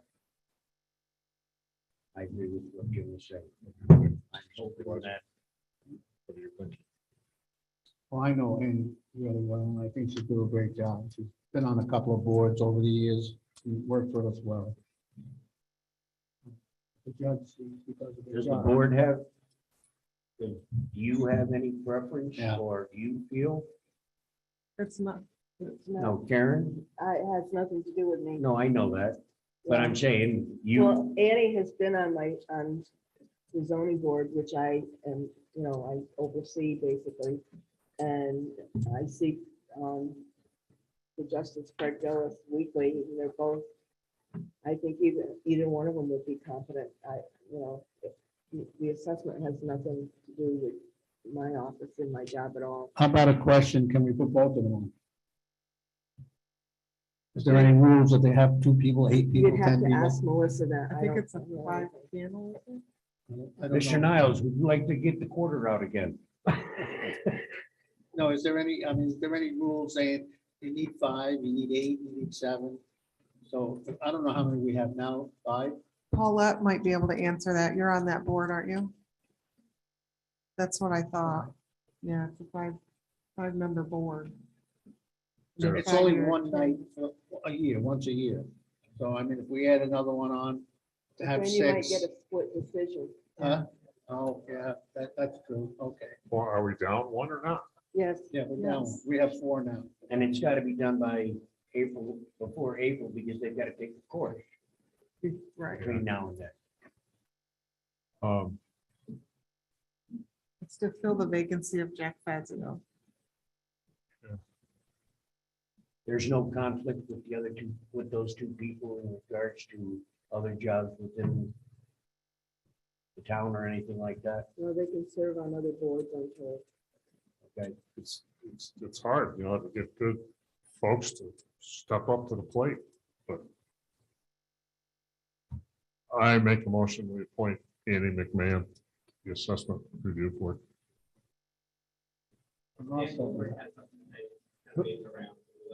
No. This is a different subject. We gotta get it. We can't have that. The Milfoil one we left because it's a main whole town is interested in that. So I'll second McMahon's name. Jim, you need that? One more thing before we take a vote. Would it be possible in this resolution to put Fred as a alternate? I would agree to amend my motion to that. Sounds good. Maybe Yeah, I just- like that. Maybe just in case somebody. that In day case can't something do it. happens. Yeah. And also to show Fred that we think he's qualified, and we appreciate it. I'm just doing this in. I think so.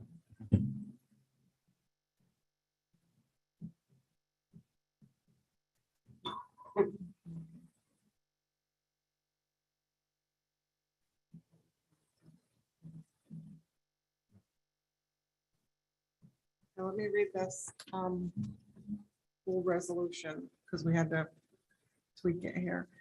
Resolution appointing Annie McMahon to the Board of Assessment Review, whereas there exists a vacant seat on the Board of Assessment Review, and whereas Annie McMahon and Fred Gillis have expressed a desire to continue to serve on the Board of Assessment Review, now therefore be it resolved that Annie McMahon is appointed to the Board of Assessment Review for a 5-year term, and Fred Gillis is appointed to the Board of Assessment Review as an alternate. That's fine with me. Good. All in favor? Aye. Opposed? Hearing none, carried. Okay, we're into discussion now. Okay, wait, I got a couple Oh, other you- resolutions that have to be brought up, unfortunately.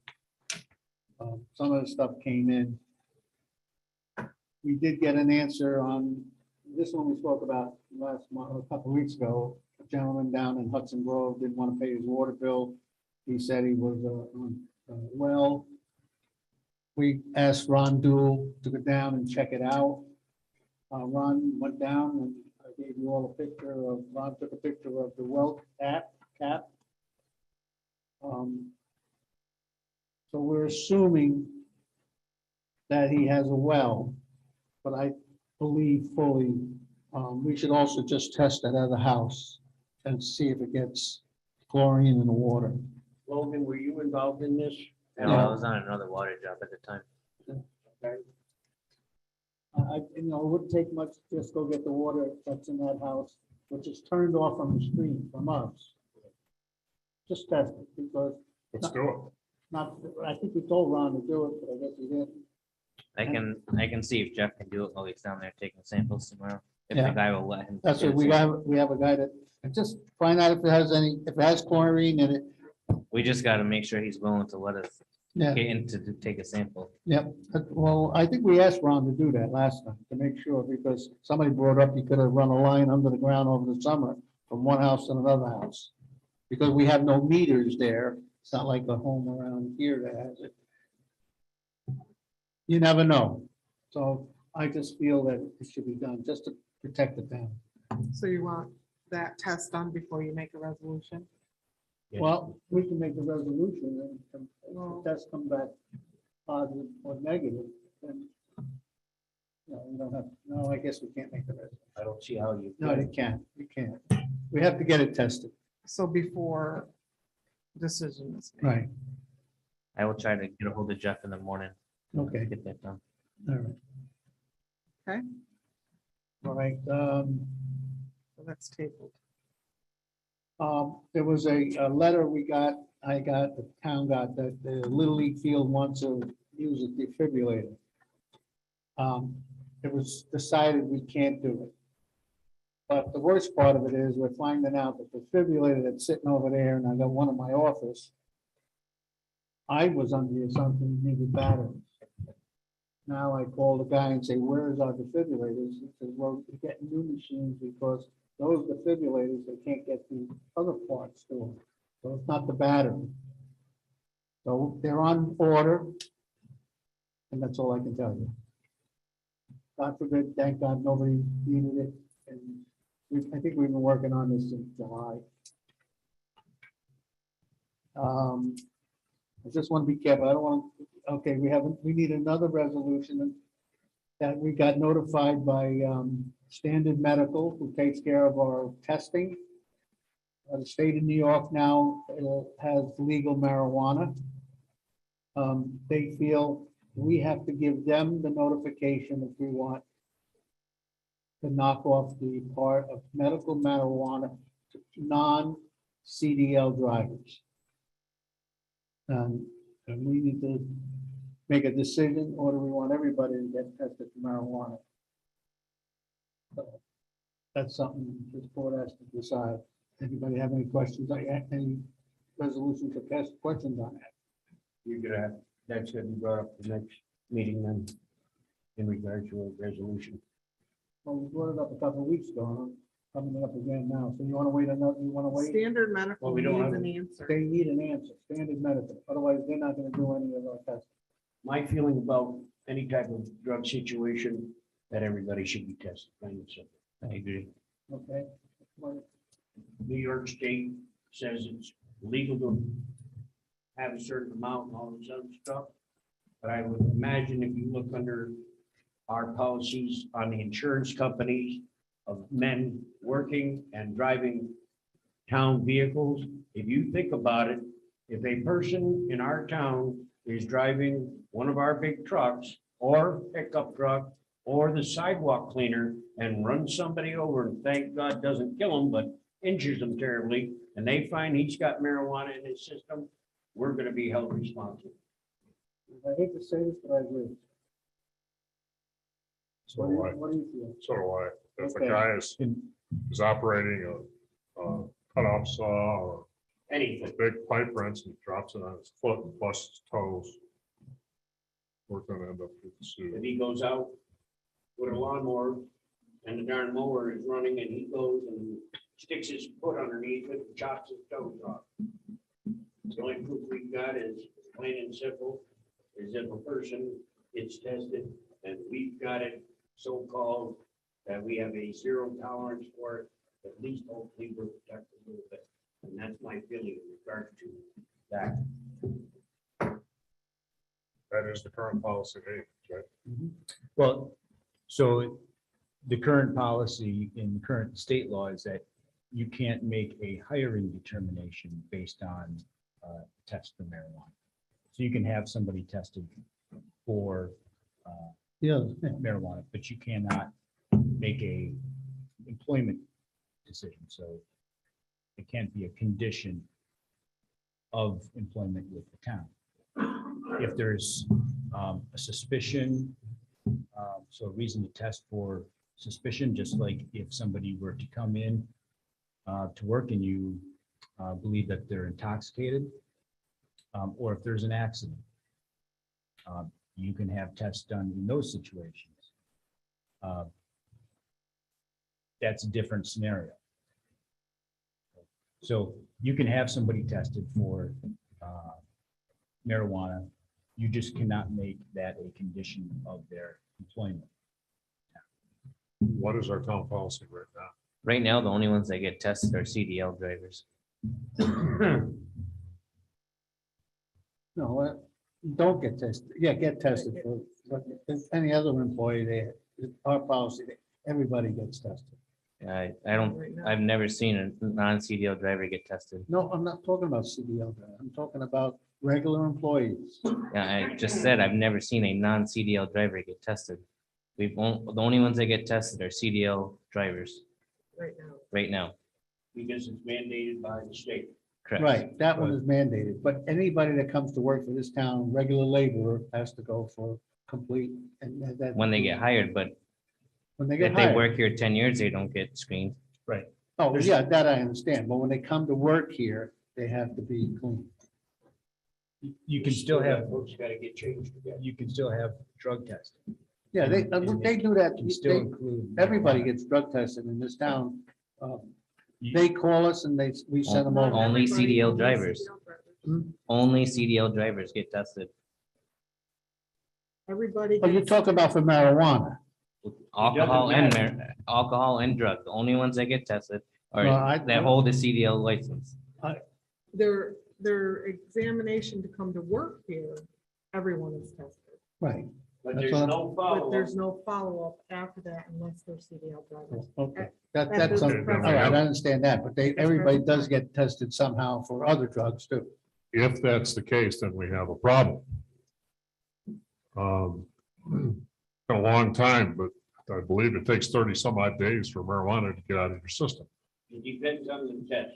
We go, okay, we go and pass some new rule tonight. Do a bunch of tests on Friday, we gotta start firing people?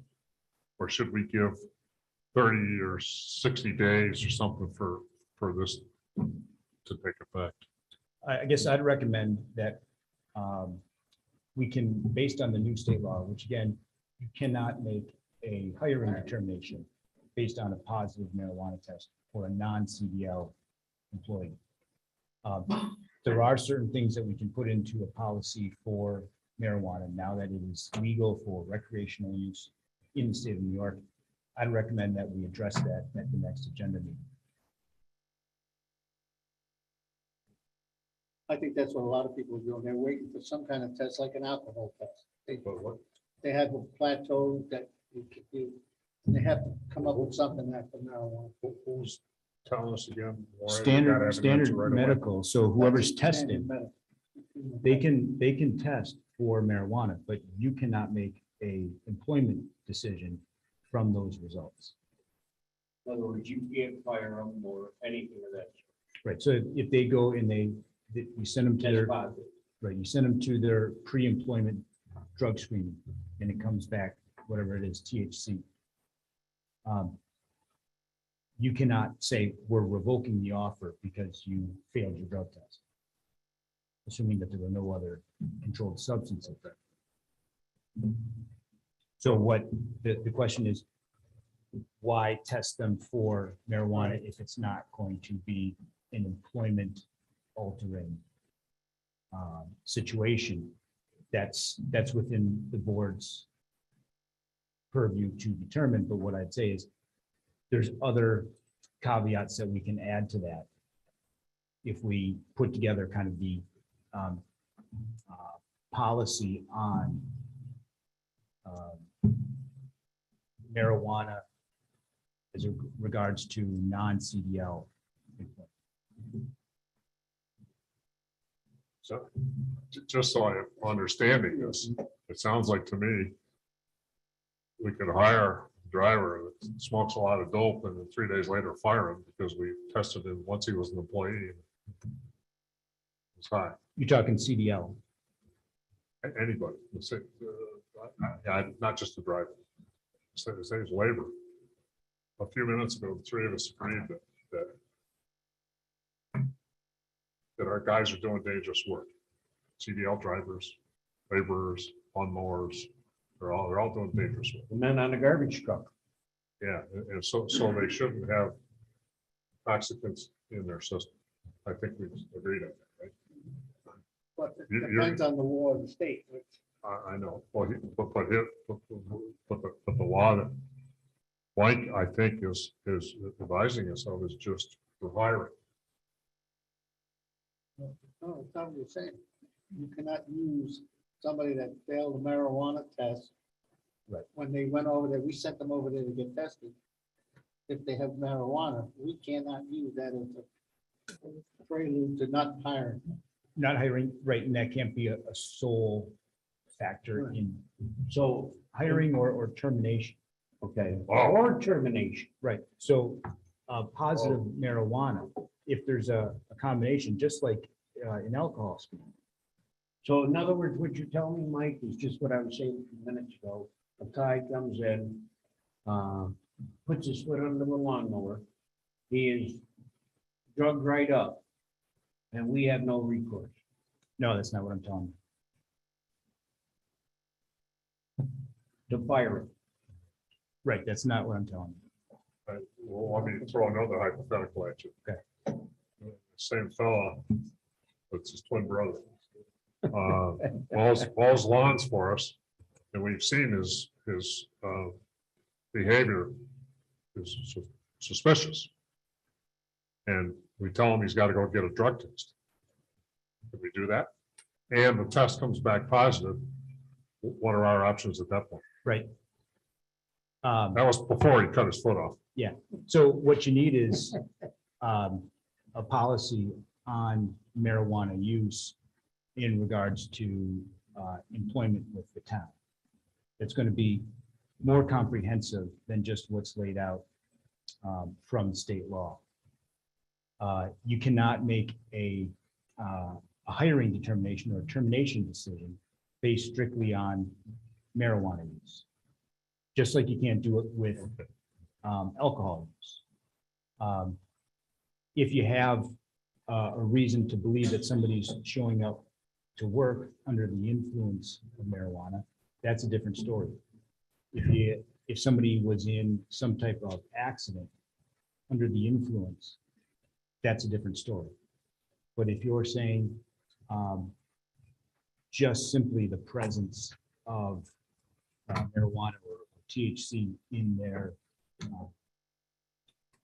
system, that is a failed drug test, and that terminates their employment with the town, that would be a basis for liability against the town.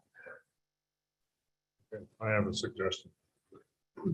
We tell whoever it is we got to tell to keep doing what they've been doing exactly as it is. But in the meantime, we ask Attorney Pro to draft something to add to our manual or wherever we add it to accomplish the concerns that the board has expressed to me. Right. Yeah, you need a more comprehensive policy. Right. That makes sense because people have to know things in order to expect them to follow rules. People have to know their job. I guess that I agree with what you're saying, Jim, 100%. At the same time, how do we get that answer tonight to the people? Well, that's why I'm saying, tell them to go ahead and keep doing what they're doing. There's essentially there's no change. Temporarily. Okay, there's no change. I'm just, I thought maybe you were about the employees. Okay, all right, let's move on. So we're not gonna make any, we're just gonna let them know, let them do what they do. Status quo, Yeah. but we're not gonna let this fall through the But cracks. if somebody comes in, one of these people that we hire and goes over and takes the drug test, you can't say, no, you don't have the job. All right. Well, we don't. Are we in agreement that we want Attorney Pro to? Yes, to oh, no, draft those? definitely. You come up with Right. something, And that's, because the whole, what I'm hearing too is, we can test for alcohol. We have a system, and if you're over that 8.8 something, then you're legally drunk. Nothing can do that with marijuana. Although they're gonna tell you, yeah, you have it in your body, but they're gonna tell you what the steps are. And I think they're working on something like that. So it's gonna be tough to even say you're on it. You'll know you're on it when you take a test, but they won't know whether you're level 1 or level 20. Okay, so let's leave it like we have, let them all get tested. Until you come up with something to help us out. right, like I said, I think that's probably, discuss it at the next agenda. Right, I don't wanna miss anything here. Now, the other thing that we haven't done yet, I need a resolution to go ahead with that Pine Hill contract. We're still waiting on information, correct, Mike? Yep. So they didn't give you they didn't sign it yet. No, I talked to Joanne this afternoon, and so we're still working on it. I don't want you to approve language that they haven't accepted yet, or for them to propose language that you're not willing to accept. So I think that's almost, resolutions are done. What's the next part of the agenda?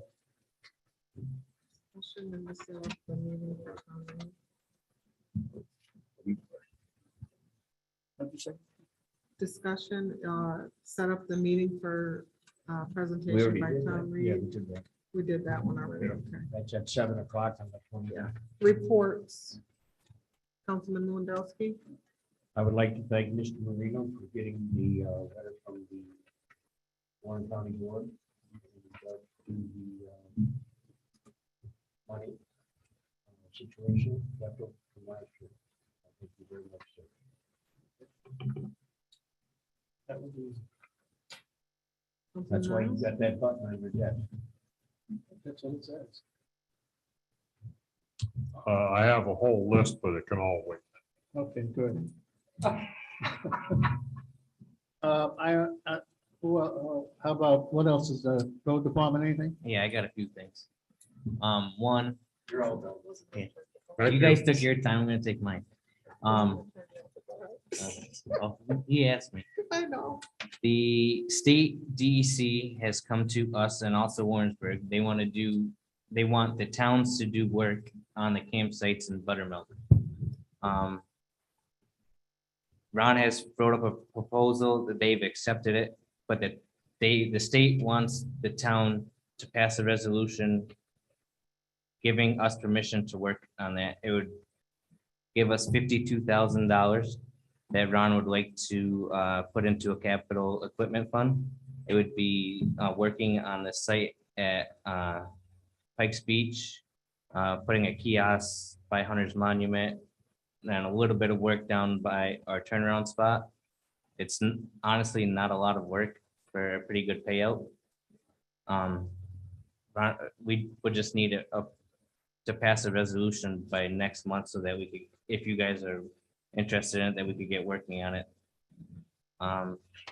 They gave us, it's pretty much moving boulders, cutting a little bit of brush in the campsites, putting a pathway to the outhouse and doing like the fire pits and picnic tables and stuff. So that's one thing that Ronnie wanted me to get you guys moving on. Also, I don't know if you guys were aware of the issues that Jeff had at the well house this past week. There's a few issues that we're gonna have to resolve pretty quick. One, he had an alarm go off that the tank was getting overflown up here. He has no truck to be able to get up to the tower to check it, and he's not taking his own truck up there, because we took our town truck up there and slid sideways going down the hill, coming back down. And it's not fair to ask somebody that's not getting mileage to take their own personal vehicle to go check an issue that's a town issue. So that's something that we need to work on before we lose the guy that we have doing the water and we're stuck in a rock and a hard spot again. If you hold on, Logan. Yep. On my way home today, I saw that his truck was over there, so I stopped and talked to him. Didn't know anything about this. My impression of Jeff is good. Oh yeah, he is, and I don't want to lose him. I asked him to put a list on the wall so stuff doesn't fall through the cracks. And the truck was one of them. New chlorine pumps was another. Yep.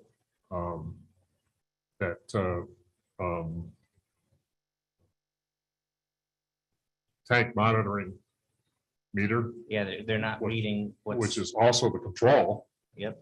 Is Well, what happened? older than dirt. I don't know if you know the full story, but the alarm went off that the tank wasn't getting filled. At first it was that it was overfilled. There was water is bubbling out of the top of the tower. And then he went up there and couldn't gain any headway on filling it. The pump was running from 7 o'clock in the morning to 4 o'clock in the afternoon, wasn't making any headway. So what ended up happening was there's a bad wire for the pressure switch. So it was beating it was pretty much like a float in a well. And it was altering the pumps and it was all messed up, it was corroded. So that's what was going on. But all day long, he couldn't get a hold of an electrician to come to figure out what exactly was going on. So that's something else that we're gonna have to figure out too, is who we're gonna want as a backup or a call-in electrician. Somebody local, somebody that 24 hours. We need somebody that when we call them, they need to be here. Am I right under the assumption that Gene had worked on this also, and the first person trying to get a hold of was delayed, and he called in a second person to take care of this? So what we need to do is talk to possibly the second person as a alternate or a primary, that whoever is in control of that can call either person. Well, the first person he called kind of gave him a runaround and then ended up showing up. That's not true. how do you say that? I was involved in it completely. The first person was out of town and couldn't Who? get here right away. That was the second person. No, that was Ayers. That was Was the the second first one. person. The first person was a person that is in charge of it and had a doctor's appointment and said that he would try to get there after. So then he called David Ayers, Who's the first person? the guy that is installed the stuff that is down there. Well, that guy told me he was fired by this town board when we had problems with the well, and Ayers is the guy that is taking care of it now. Well, we need to, Yeah, there's a lot of we's and these, but people don't know. We spent most of the afternoon I know, trying to I get a was whole there with front him too. tear, and they wouldn't even send an emergency person because we thought it was the phone line. When the second guy came in and fixed it because it was rust around the, That was a corroded wire. yeah. Yeah. And then if you go back, to what I gave as a thing about the money we have, I got 50,000 in there to repair all those things because they're getting old, You have 25,000. or 25, whatever it is, but I could put 50 in. We Well, need to, it- we the need to get, 25,000 we is need to not gonna go upgrade very the far. well house. It's 25,000 is not gonna go very far Oh, in the so well house. We'll put more money in. Logan, can you answer my question at the present time, going back to the vehicle situation? Where is the truck presently that's in water department? Parks and Recs. Where? Parks and Recs. It used to be Glenn's truck. Buildings and ground. Buildings and ground, yes. Thank you. We need a new I was truck, down we there, know it. We need a new Probably truck. unknown to you, and came back and talked to Mr. Marino this afternoon, Jamie, in regards to the vehicle situation down there. Okay, that truck was on a borrowed situation. They lost the truck last year. Okay.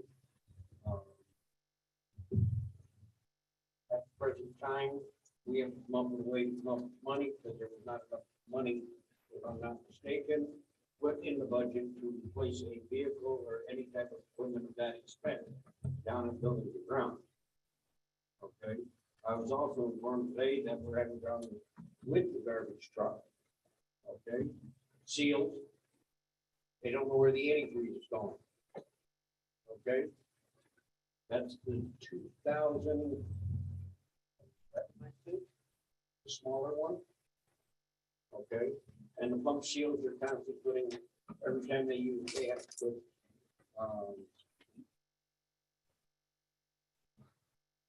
what we call oil in the hydraulic fluid. Okay. So we're looking at two major expenses right there. Okay, and of course, we're also looking at the situation, of course. They're going to need that truck to transport the men down in the buildings and grounds if they give it back to that truck to. We just gotta figure the something. water. It's not fair. He's not getting paid mileage. I'm not disagreeing with you. And what happens if, God forbid, he's out doing samples and somebody T-bones him?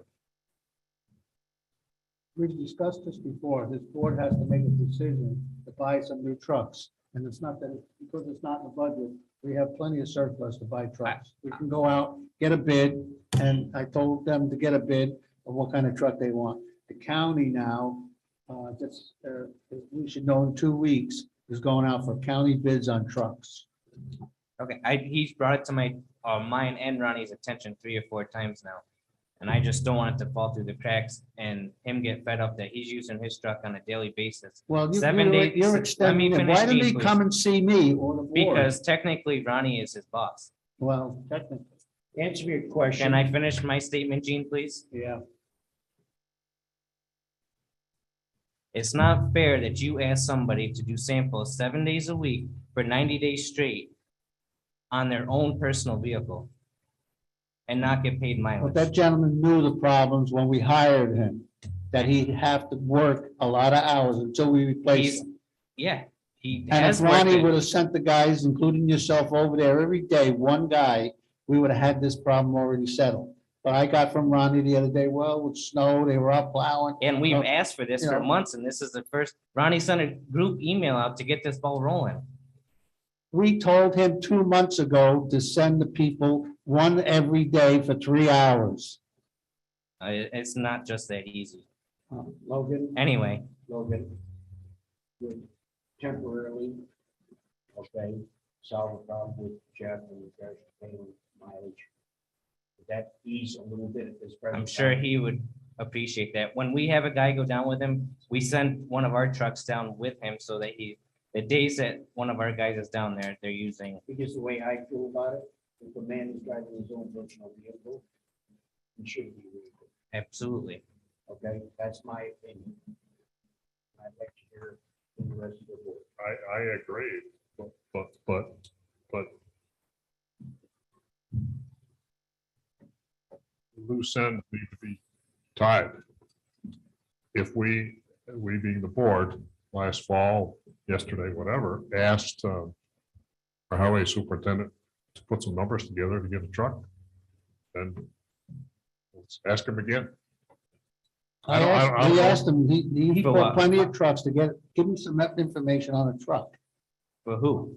for the department, For parts, for buildings and grounds you're or for right. the water department? well, the water department. That you stated somebody- that you wanted a new truck for buildings and grounds. Well, it's for the water department. I'm sorry, I didn't say water department. They know what it's for. You don't need to get feisty with me, Gene. I'm not fighting with you. We asked Ronnie 2 months ago to put something together for us to put out the bid. And we have not gotten it yet. Well, I will touch base with him when he gets home. All and right, we can I discuss that. meet with you guys tomorrow? Ronnie is unavailable, but I will gladly meet with you I kind of want to have Ronnie there. How long's Ronnie unavailable? until next week. All right, let's get together on Monday or Tuesday, okay? Let's say to heck with who dropped the ball, and let's figure out what we need and how we get there. In the meantime, I'm in agreement, let's pay Jeff 58 cents a mile or whatever the legal thing is, right? But make it known to Jeff that the 58 cents is just Band-Aid until we fix the problem. I'll stop, do we have to pass a It's in our policy legislative book, bill I to think. pay a guy 58 cents a mile? We It's don't in our have to. policy Make a book. resolution. All right, I make a resolution temporarily, we pay Jeff, I forget his last name, 58 cents a mile. It has to go by what we adopted at the The adoption was organizational, 55 cents. and I'm not sure, was it 55? Yeah. I'll look at it. and fill 55, that I think in. the town adopted 55 cents back then. So I amend my motion to be 55 cents. Or whatever was adopted at the organizational meeting. Correct. Other thing, Well, we hold have, on. So Niles makes the resolution, or makes the motion. I'll second it. All in favor? Aye. Opposed? Logan, I've um, got one question for you. what's that? Are you aware that the county has been measuring private property in regards to culverts or anything? And roads? No, I'm not. Thank you. We have 2 test sites right now. One is down on Hudson Grove. And one is well, it's technically Fourth Lake, but it's down in between, right after the second lake entrance. Jeff would like to purchase 2 meters and meter pits so that we can start metering how much water we are putting through these test sites. One would be how much water we're losing through them, so then we can add that on to our yearly total to see if we can, right now, we have no idea how much water is going out, so when we do all our meter reading through here, we have a certain amount that we're getting lost, but we're not factoring in the water that's going through our test site every single day, all winter long. So we would like to be able to meter it so that we can add that to that, so help us figure out if we have any leaks in town, or how much water we're losing and how much water we are putting through that test site. I guess my question to you is, why do we need pits put in? Why can't they be put on right at the discharge? Because the test sites are above ground, and if you put a meter above ground, it's gonna freeze in the middle of winter. It's a test site. If you go in the dip on 9N right here, that's the thing, it's a little green box, I know that's what where he you're takes talking a sample out. You need it's gonna need to be a meter pit, so that's in the ground to be able to read it. Well, if that's what he wants, I mean, I have no reason why we should do it. How much? You have a- You're gonna need to pass a motion once he gets prices for it, but Couple grand. a piece. Won't Right. cost us anything to get the prices, right? Nope, but we just wanted to make sure that he's not wasting his time getting Oh. prices. No, that's no problem. Just get some prices so we know what to spend. He also showed concern that we only have documentation to 2018 at the pump house. And we're supposed to have, Going backwards. we're supposed to have documents for the last 10 years. So curious as to where the last 10 years of documents prior to 2018 are. Are those reports and stuff? It's every daily reports and documents all. Okay, Teresa had brought in some paperwork, and I'm not sure if that came from the well house or not. We can check and see what that was Okay. and see what's in it. Because if he ever got audited, it's not, well, it's gonna be whoever was in charge at the time, but if they ever came in, he needs that Yeah, information. he's concerned. 19 forward. He's concerned. 10 years back from now, he has some 28 forward, or 2018 forward. Oh. Lori, okay, then I don't know that that- 2012. Yeah, I don't know that that was that old. Okay. Lori, please put it in the minutes that Jeff is concerned that it's a reflection on his license. That those records are not there in case he gets audited.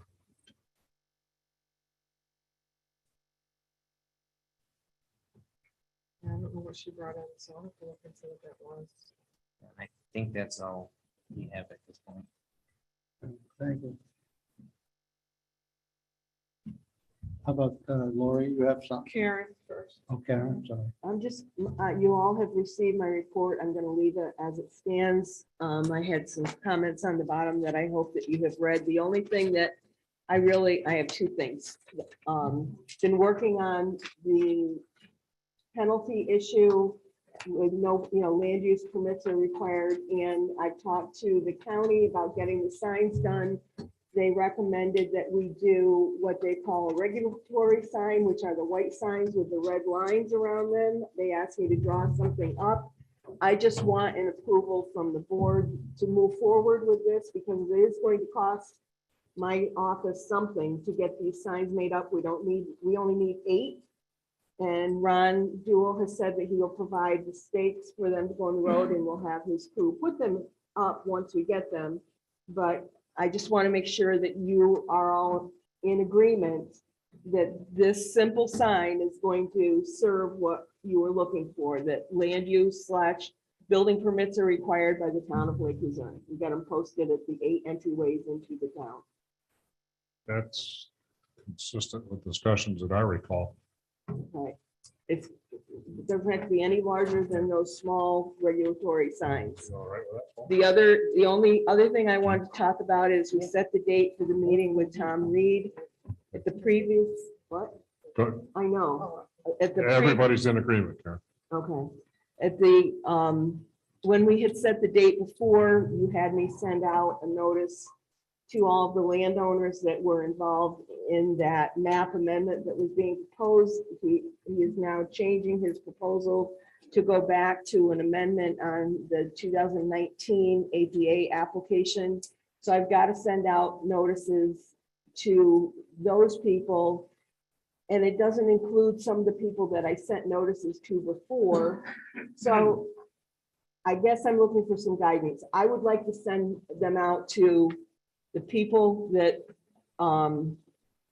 whose land is in this amendment that he's going to propose, plus nearby properties, even though it won't affect them. And also the ones that I had sent before, because there was no follow-up to it. You canceled the meeting. I had people calling me, asking me questions, and there's been no follow-up to these people. So I would like to include them in my mailing. That's all. I'm just looking for okay to go ahead with this. My opinion is send it to more. That's what I feel. The More is better than not enough. right, and it really affects more than that. Too. It's a town decision. Yeah. So I don't know how Okay. you feel about it, fellows, but I think sending $10 more in stamps is a good investment. All right, I'll get it done. That's all I have. Okay, I gave you our monthly clerk report and I have some correspondence. One of the things Logan touched on quite a bit was the water operators' concerns, which are mostly listed in this report here. So I don't think that I need to read that unless you want me to. It's 3 pages. Okay. The correspondence I have is from Mr. and Mrs. Goldberg to the Lake Luzerne Town Board. I'm writing in response to an event which took place at the town board meeting on February 14th, 2022. Residents had previously been told that comments are limited to 2 minutes per person, but on February 14th, one individual was given the floor for approximately 40 minutes. While I understand that this included questions in addition to comments, nonetheless, the time allotted to one individual was grossly excessive. The same question was asked multiple times. Would any other resident be permitted to speak for that amount of time? I feel that the 2-minute comment restriction must be clarified. Is a question different from a comment? If a questioner gets a response, does he or she have the right to repeat the question and ask for further clarification? If so, how many times? How many questions are permitted per individual? Can the questioner ask the same question at the beginning of the meeting and then again at the end? Well, it is in my hope that all citizens get all their concerns answered to their total satisfaction. I feel that the situation was not handled well. There were others in the Zoom audience who had their hands raised for a long time, but the meeting was adjourned without any of them being called upon. I can accept that this may have been an error caused by the extended amount of time allotted to one individual, but perhaps if the chat function hadn't been taken away, we would have been able to raise awareness to our need to speak. If the video hadn't been taken away, perhaps we could have made it more obvious that we wish to be heard. Though I don't like to interpret the person given the floor or interrupt the person given the floor, if we had been able to unmute ourselves, perhaps someone could have chimed in and pointed out that the time limit had been grossly exceeded and others were waiting. While there may have been frustration on the part of some board members who wished to conclude business, at least one person was able to see the raised hands and could have intervened. Without the chat, without the video, without being able to unmute ourselves, and without in-person attendance, raising hands on Zoom was the only way we could make ourselves heard. Hopefully, along with the in-person meetings in the restoration of those options which had been removed, we'll return to our meetings, the transparency we used to enjoy. Thank you, Patricia and Stanley Goldberg.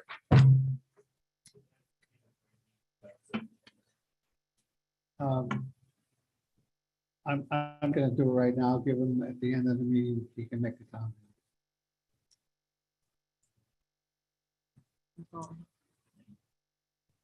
Mr. Attorney. No, the only things that I had to speak about was already talked. So. No. And the only thing I have left is also, as we all know, we have a new company in town, Meadow Meadows. They have been open. How long does it take to type that? We're Lori's got probably about 10 hours of reconstruction this meeting. That's when you get. Right, Laurie? If you're lucky.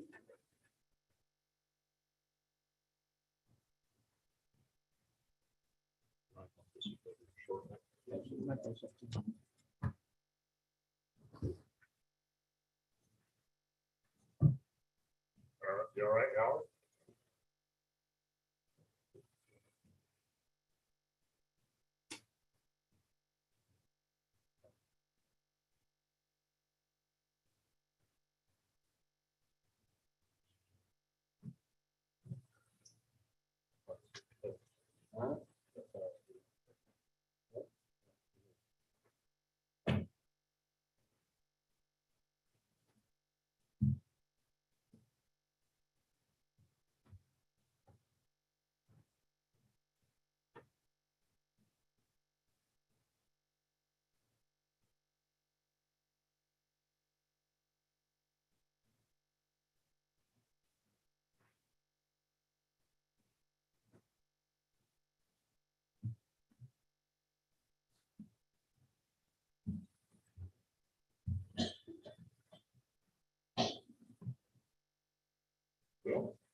All right, I started saying, we all know, we have a new company in town, Meadow Meadows, they're open.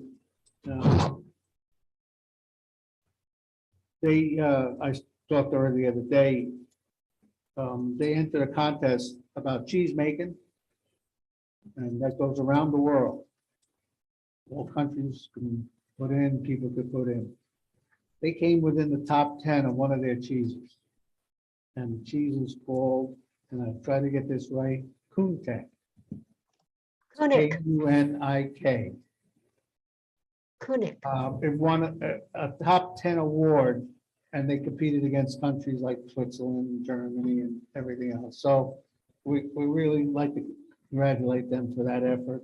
And we have them here now producing cheese in our town. It's all their cheeses. And that's all I'm gonna have. But before I close the meeting, I want to open it to the public. So watch over there, see what we got.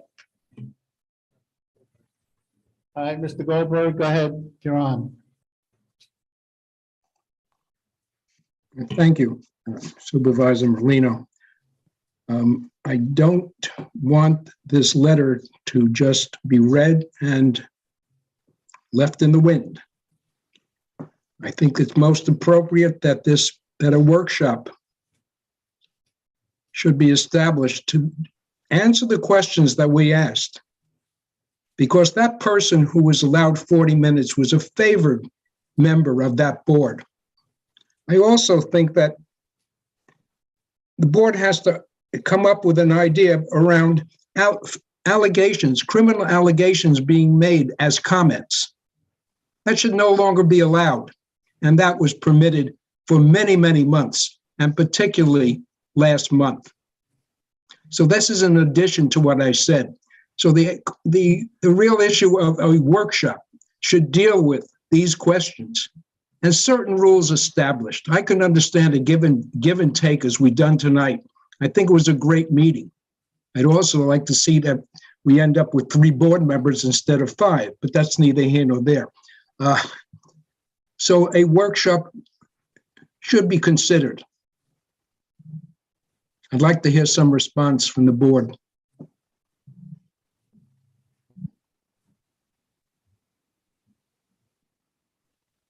Doesn't matter to you?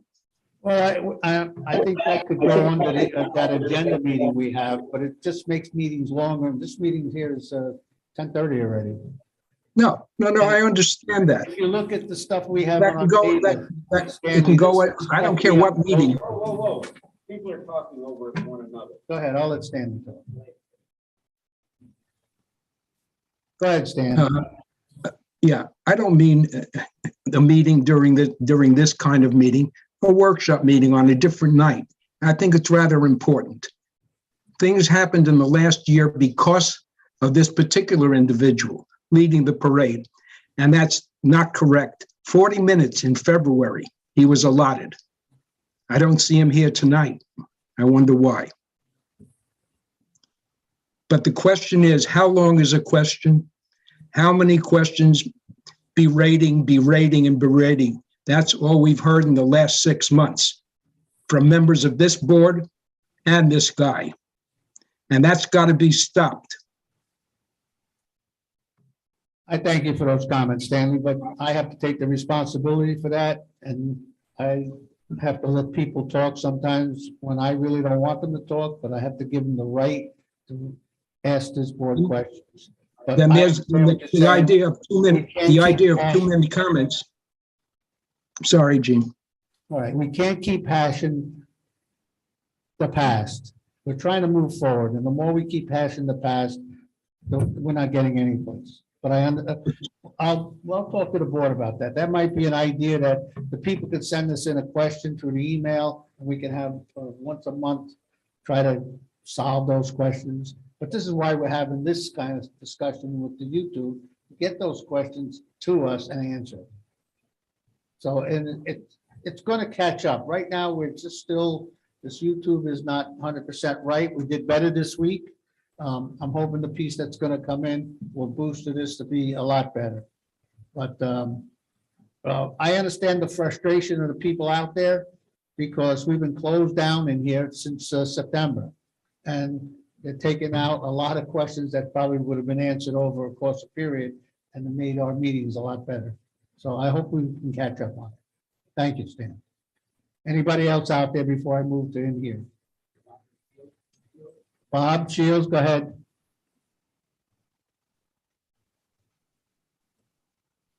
Bob? Unmute, Bob. Can you hear me now? We can hear you now. Okay, I just wanted to take a minute to explain to the board why, for the reason for the Part B reimbursement. Prior to 2007, the retirees were on the same plan as everybody else. And that year, Yeager and Flynn came to us with a new plan that would save the town a substantial amount of money, but it required that the retirees have Part B. The savings was at that time was around $25,000 a year. Now, even this year, even with paying the Part B, the cost for the retirees is less than 50% of what it is had they been on the original plan with the regular employees. So I just wanted to make you aware of that, and the substantial savings that there is by being on that plan. And I think that by making the retirees to pick up that Part B, it's like throwing them under the bus, because that's like requiring them to pay almost 50% of the cost of their insurance. I don't think it's right. All right, Bob, we're working on that. See a pile of paper we have. They're trying to get all the investigation done on it. And we have to get back to figure out, but you have to realize also, we can eliminate any kind of resolution that's made.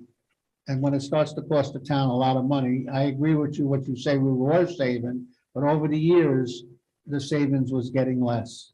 But we'll get back to you. No, it isn't getting less. It's getting a lot more. It's, as I say, the cost right now is less than 50% of what it would be if we were on the original plan. So you're saving a lot of money right now. Well, it's not only the town of Lake Luzerne, all over the country, everybody's cutting back on health insurance, manufacturing places, because you can't keep up with the price. I think there's All a right, rotten we'll way get to back take to you. care of your Thank you for your retirees. comment. All right, anybody else out there?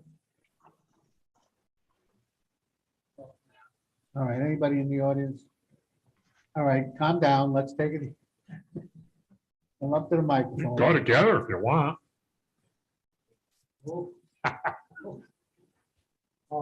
Going to your water purification operator. Right. We're spending money on his education. Is there any guarantee after he gets certified that he doesn't go anyplace else? I don't think we put that in the sending these people out, but they're regular workers. We hope that they don't leave. I mean, that's all I can tell you. Well, that's my question. I mean, is there any protection for us? Because if he goes to Clint or Hadley, we have to start over again. Well, that's employees. We can't. You owned your own business, Fred. Yeah. I know. Okay. What Workers, guarantees did you Well, ever have? Glens Right. Falls Police Department trains them, then Warren County hires them. right. So I mean, it's part of doing business. I don't think we put a, Our operator right now, we got from Bolton. yeah. Well, that's what I'm saying. I mean, is there any Goes around protection that we comes have? Well, we got them. I'm spending this money. Fred, you're asking a question. I don't have a crystal ball and nobody on this board Yeah. does. Well, What else you got? that's what I got. Okay, thank you. Thank Next. you. So there was no answer. Huh? There is no answer. There is no answer to that. Fred, All you right. should know better than that. Come Hey, on. Fred. I don't know. Hey, Fred. Do you know when you or I are gonna pass on to the other world? You, maybe. All right. There you go. Oh, we'll be in the same spot. Okay. Hey, Paulette Zubel again. I know, Gene, you told us we couldn't borrow a defibrillator. I didn't get why.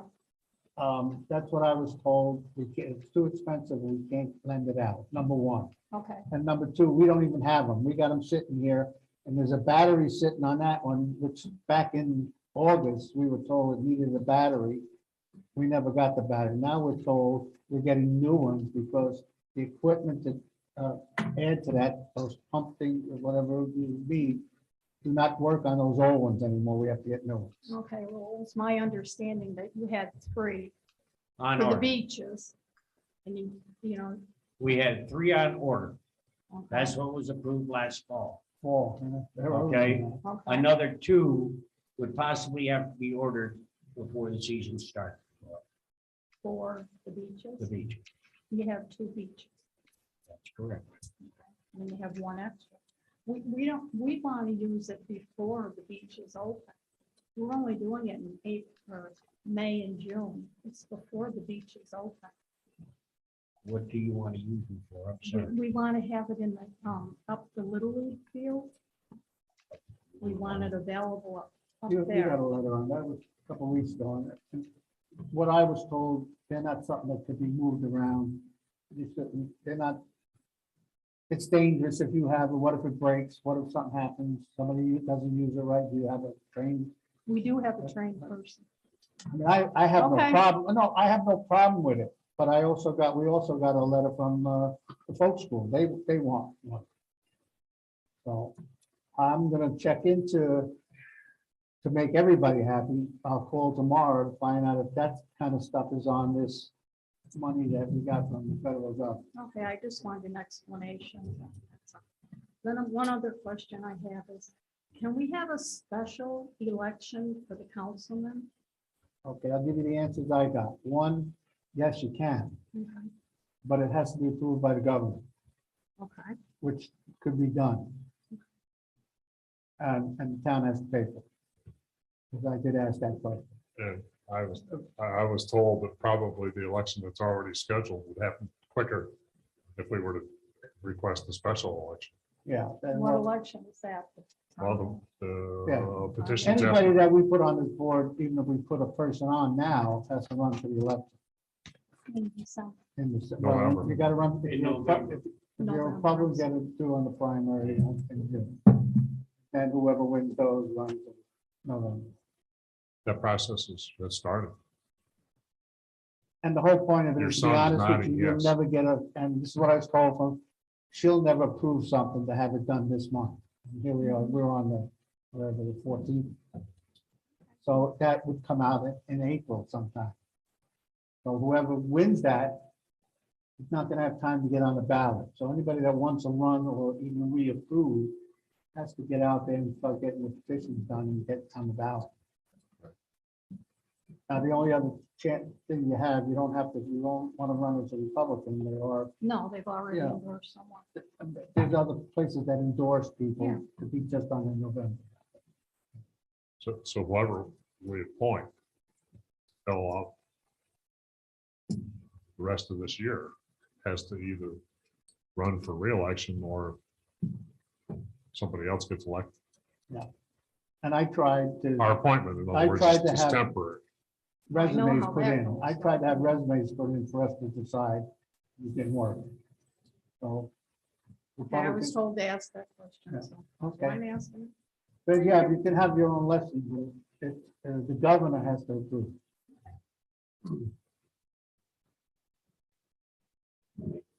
Wait, I want to make sure there's no other hand, nobody has got something to question. We won't get hollered at again. Nothing's out there. All right, they're finished up there. Anybody else in the audience? I need a motion. I'm not gonna make it. I make a motion to adjourn. Second. All in favor? Aye. I knew I.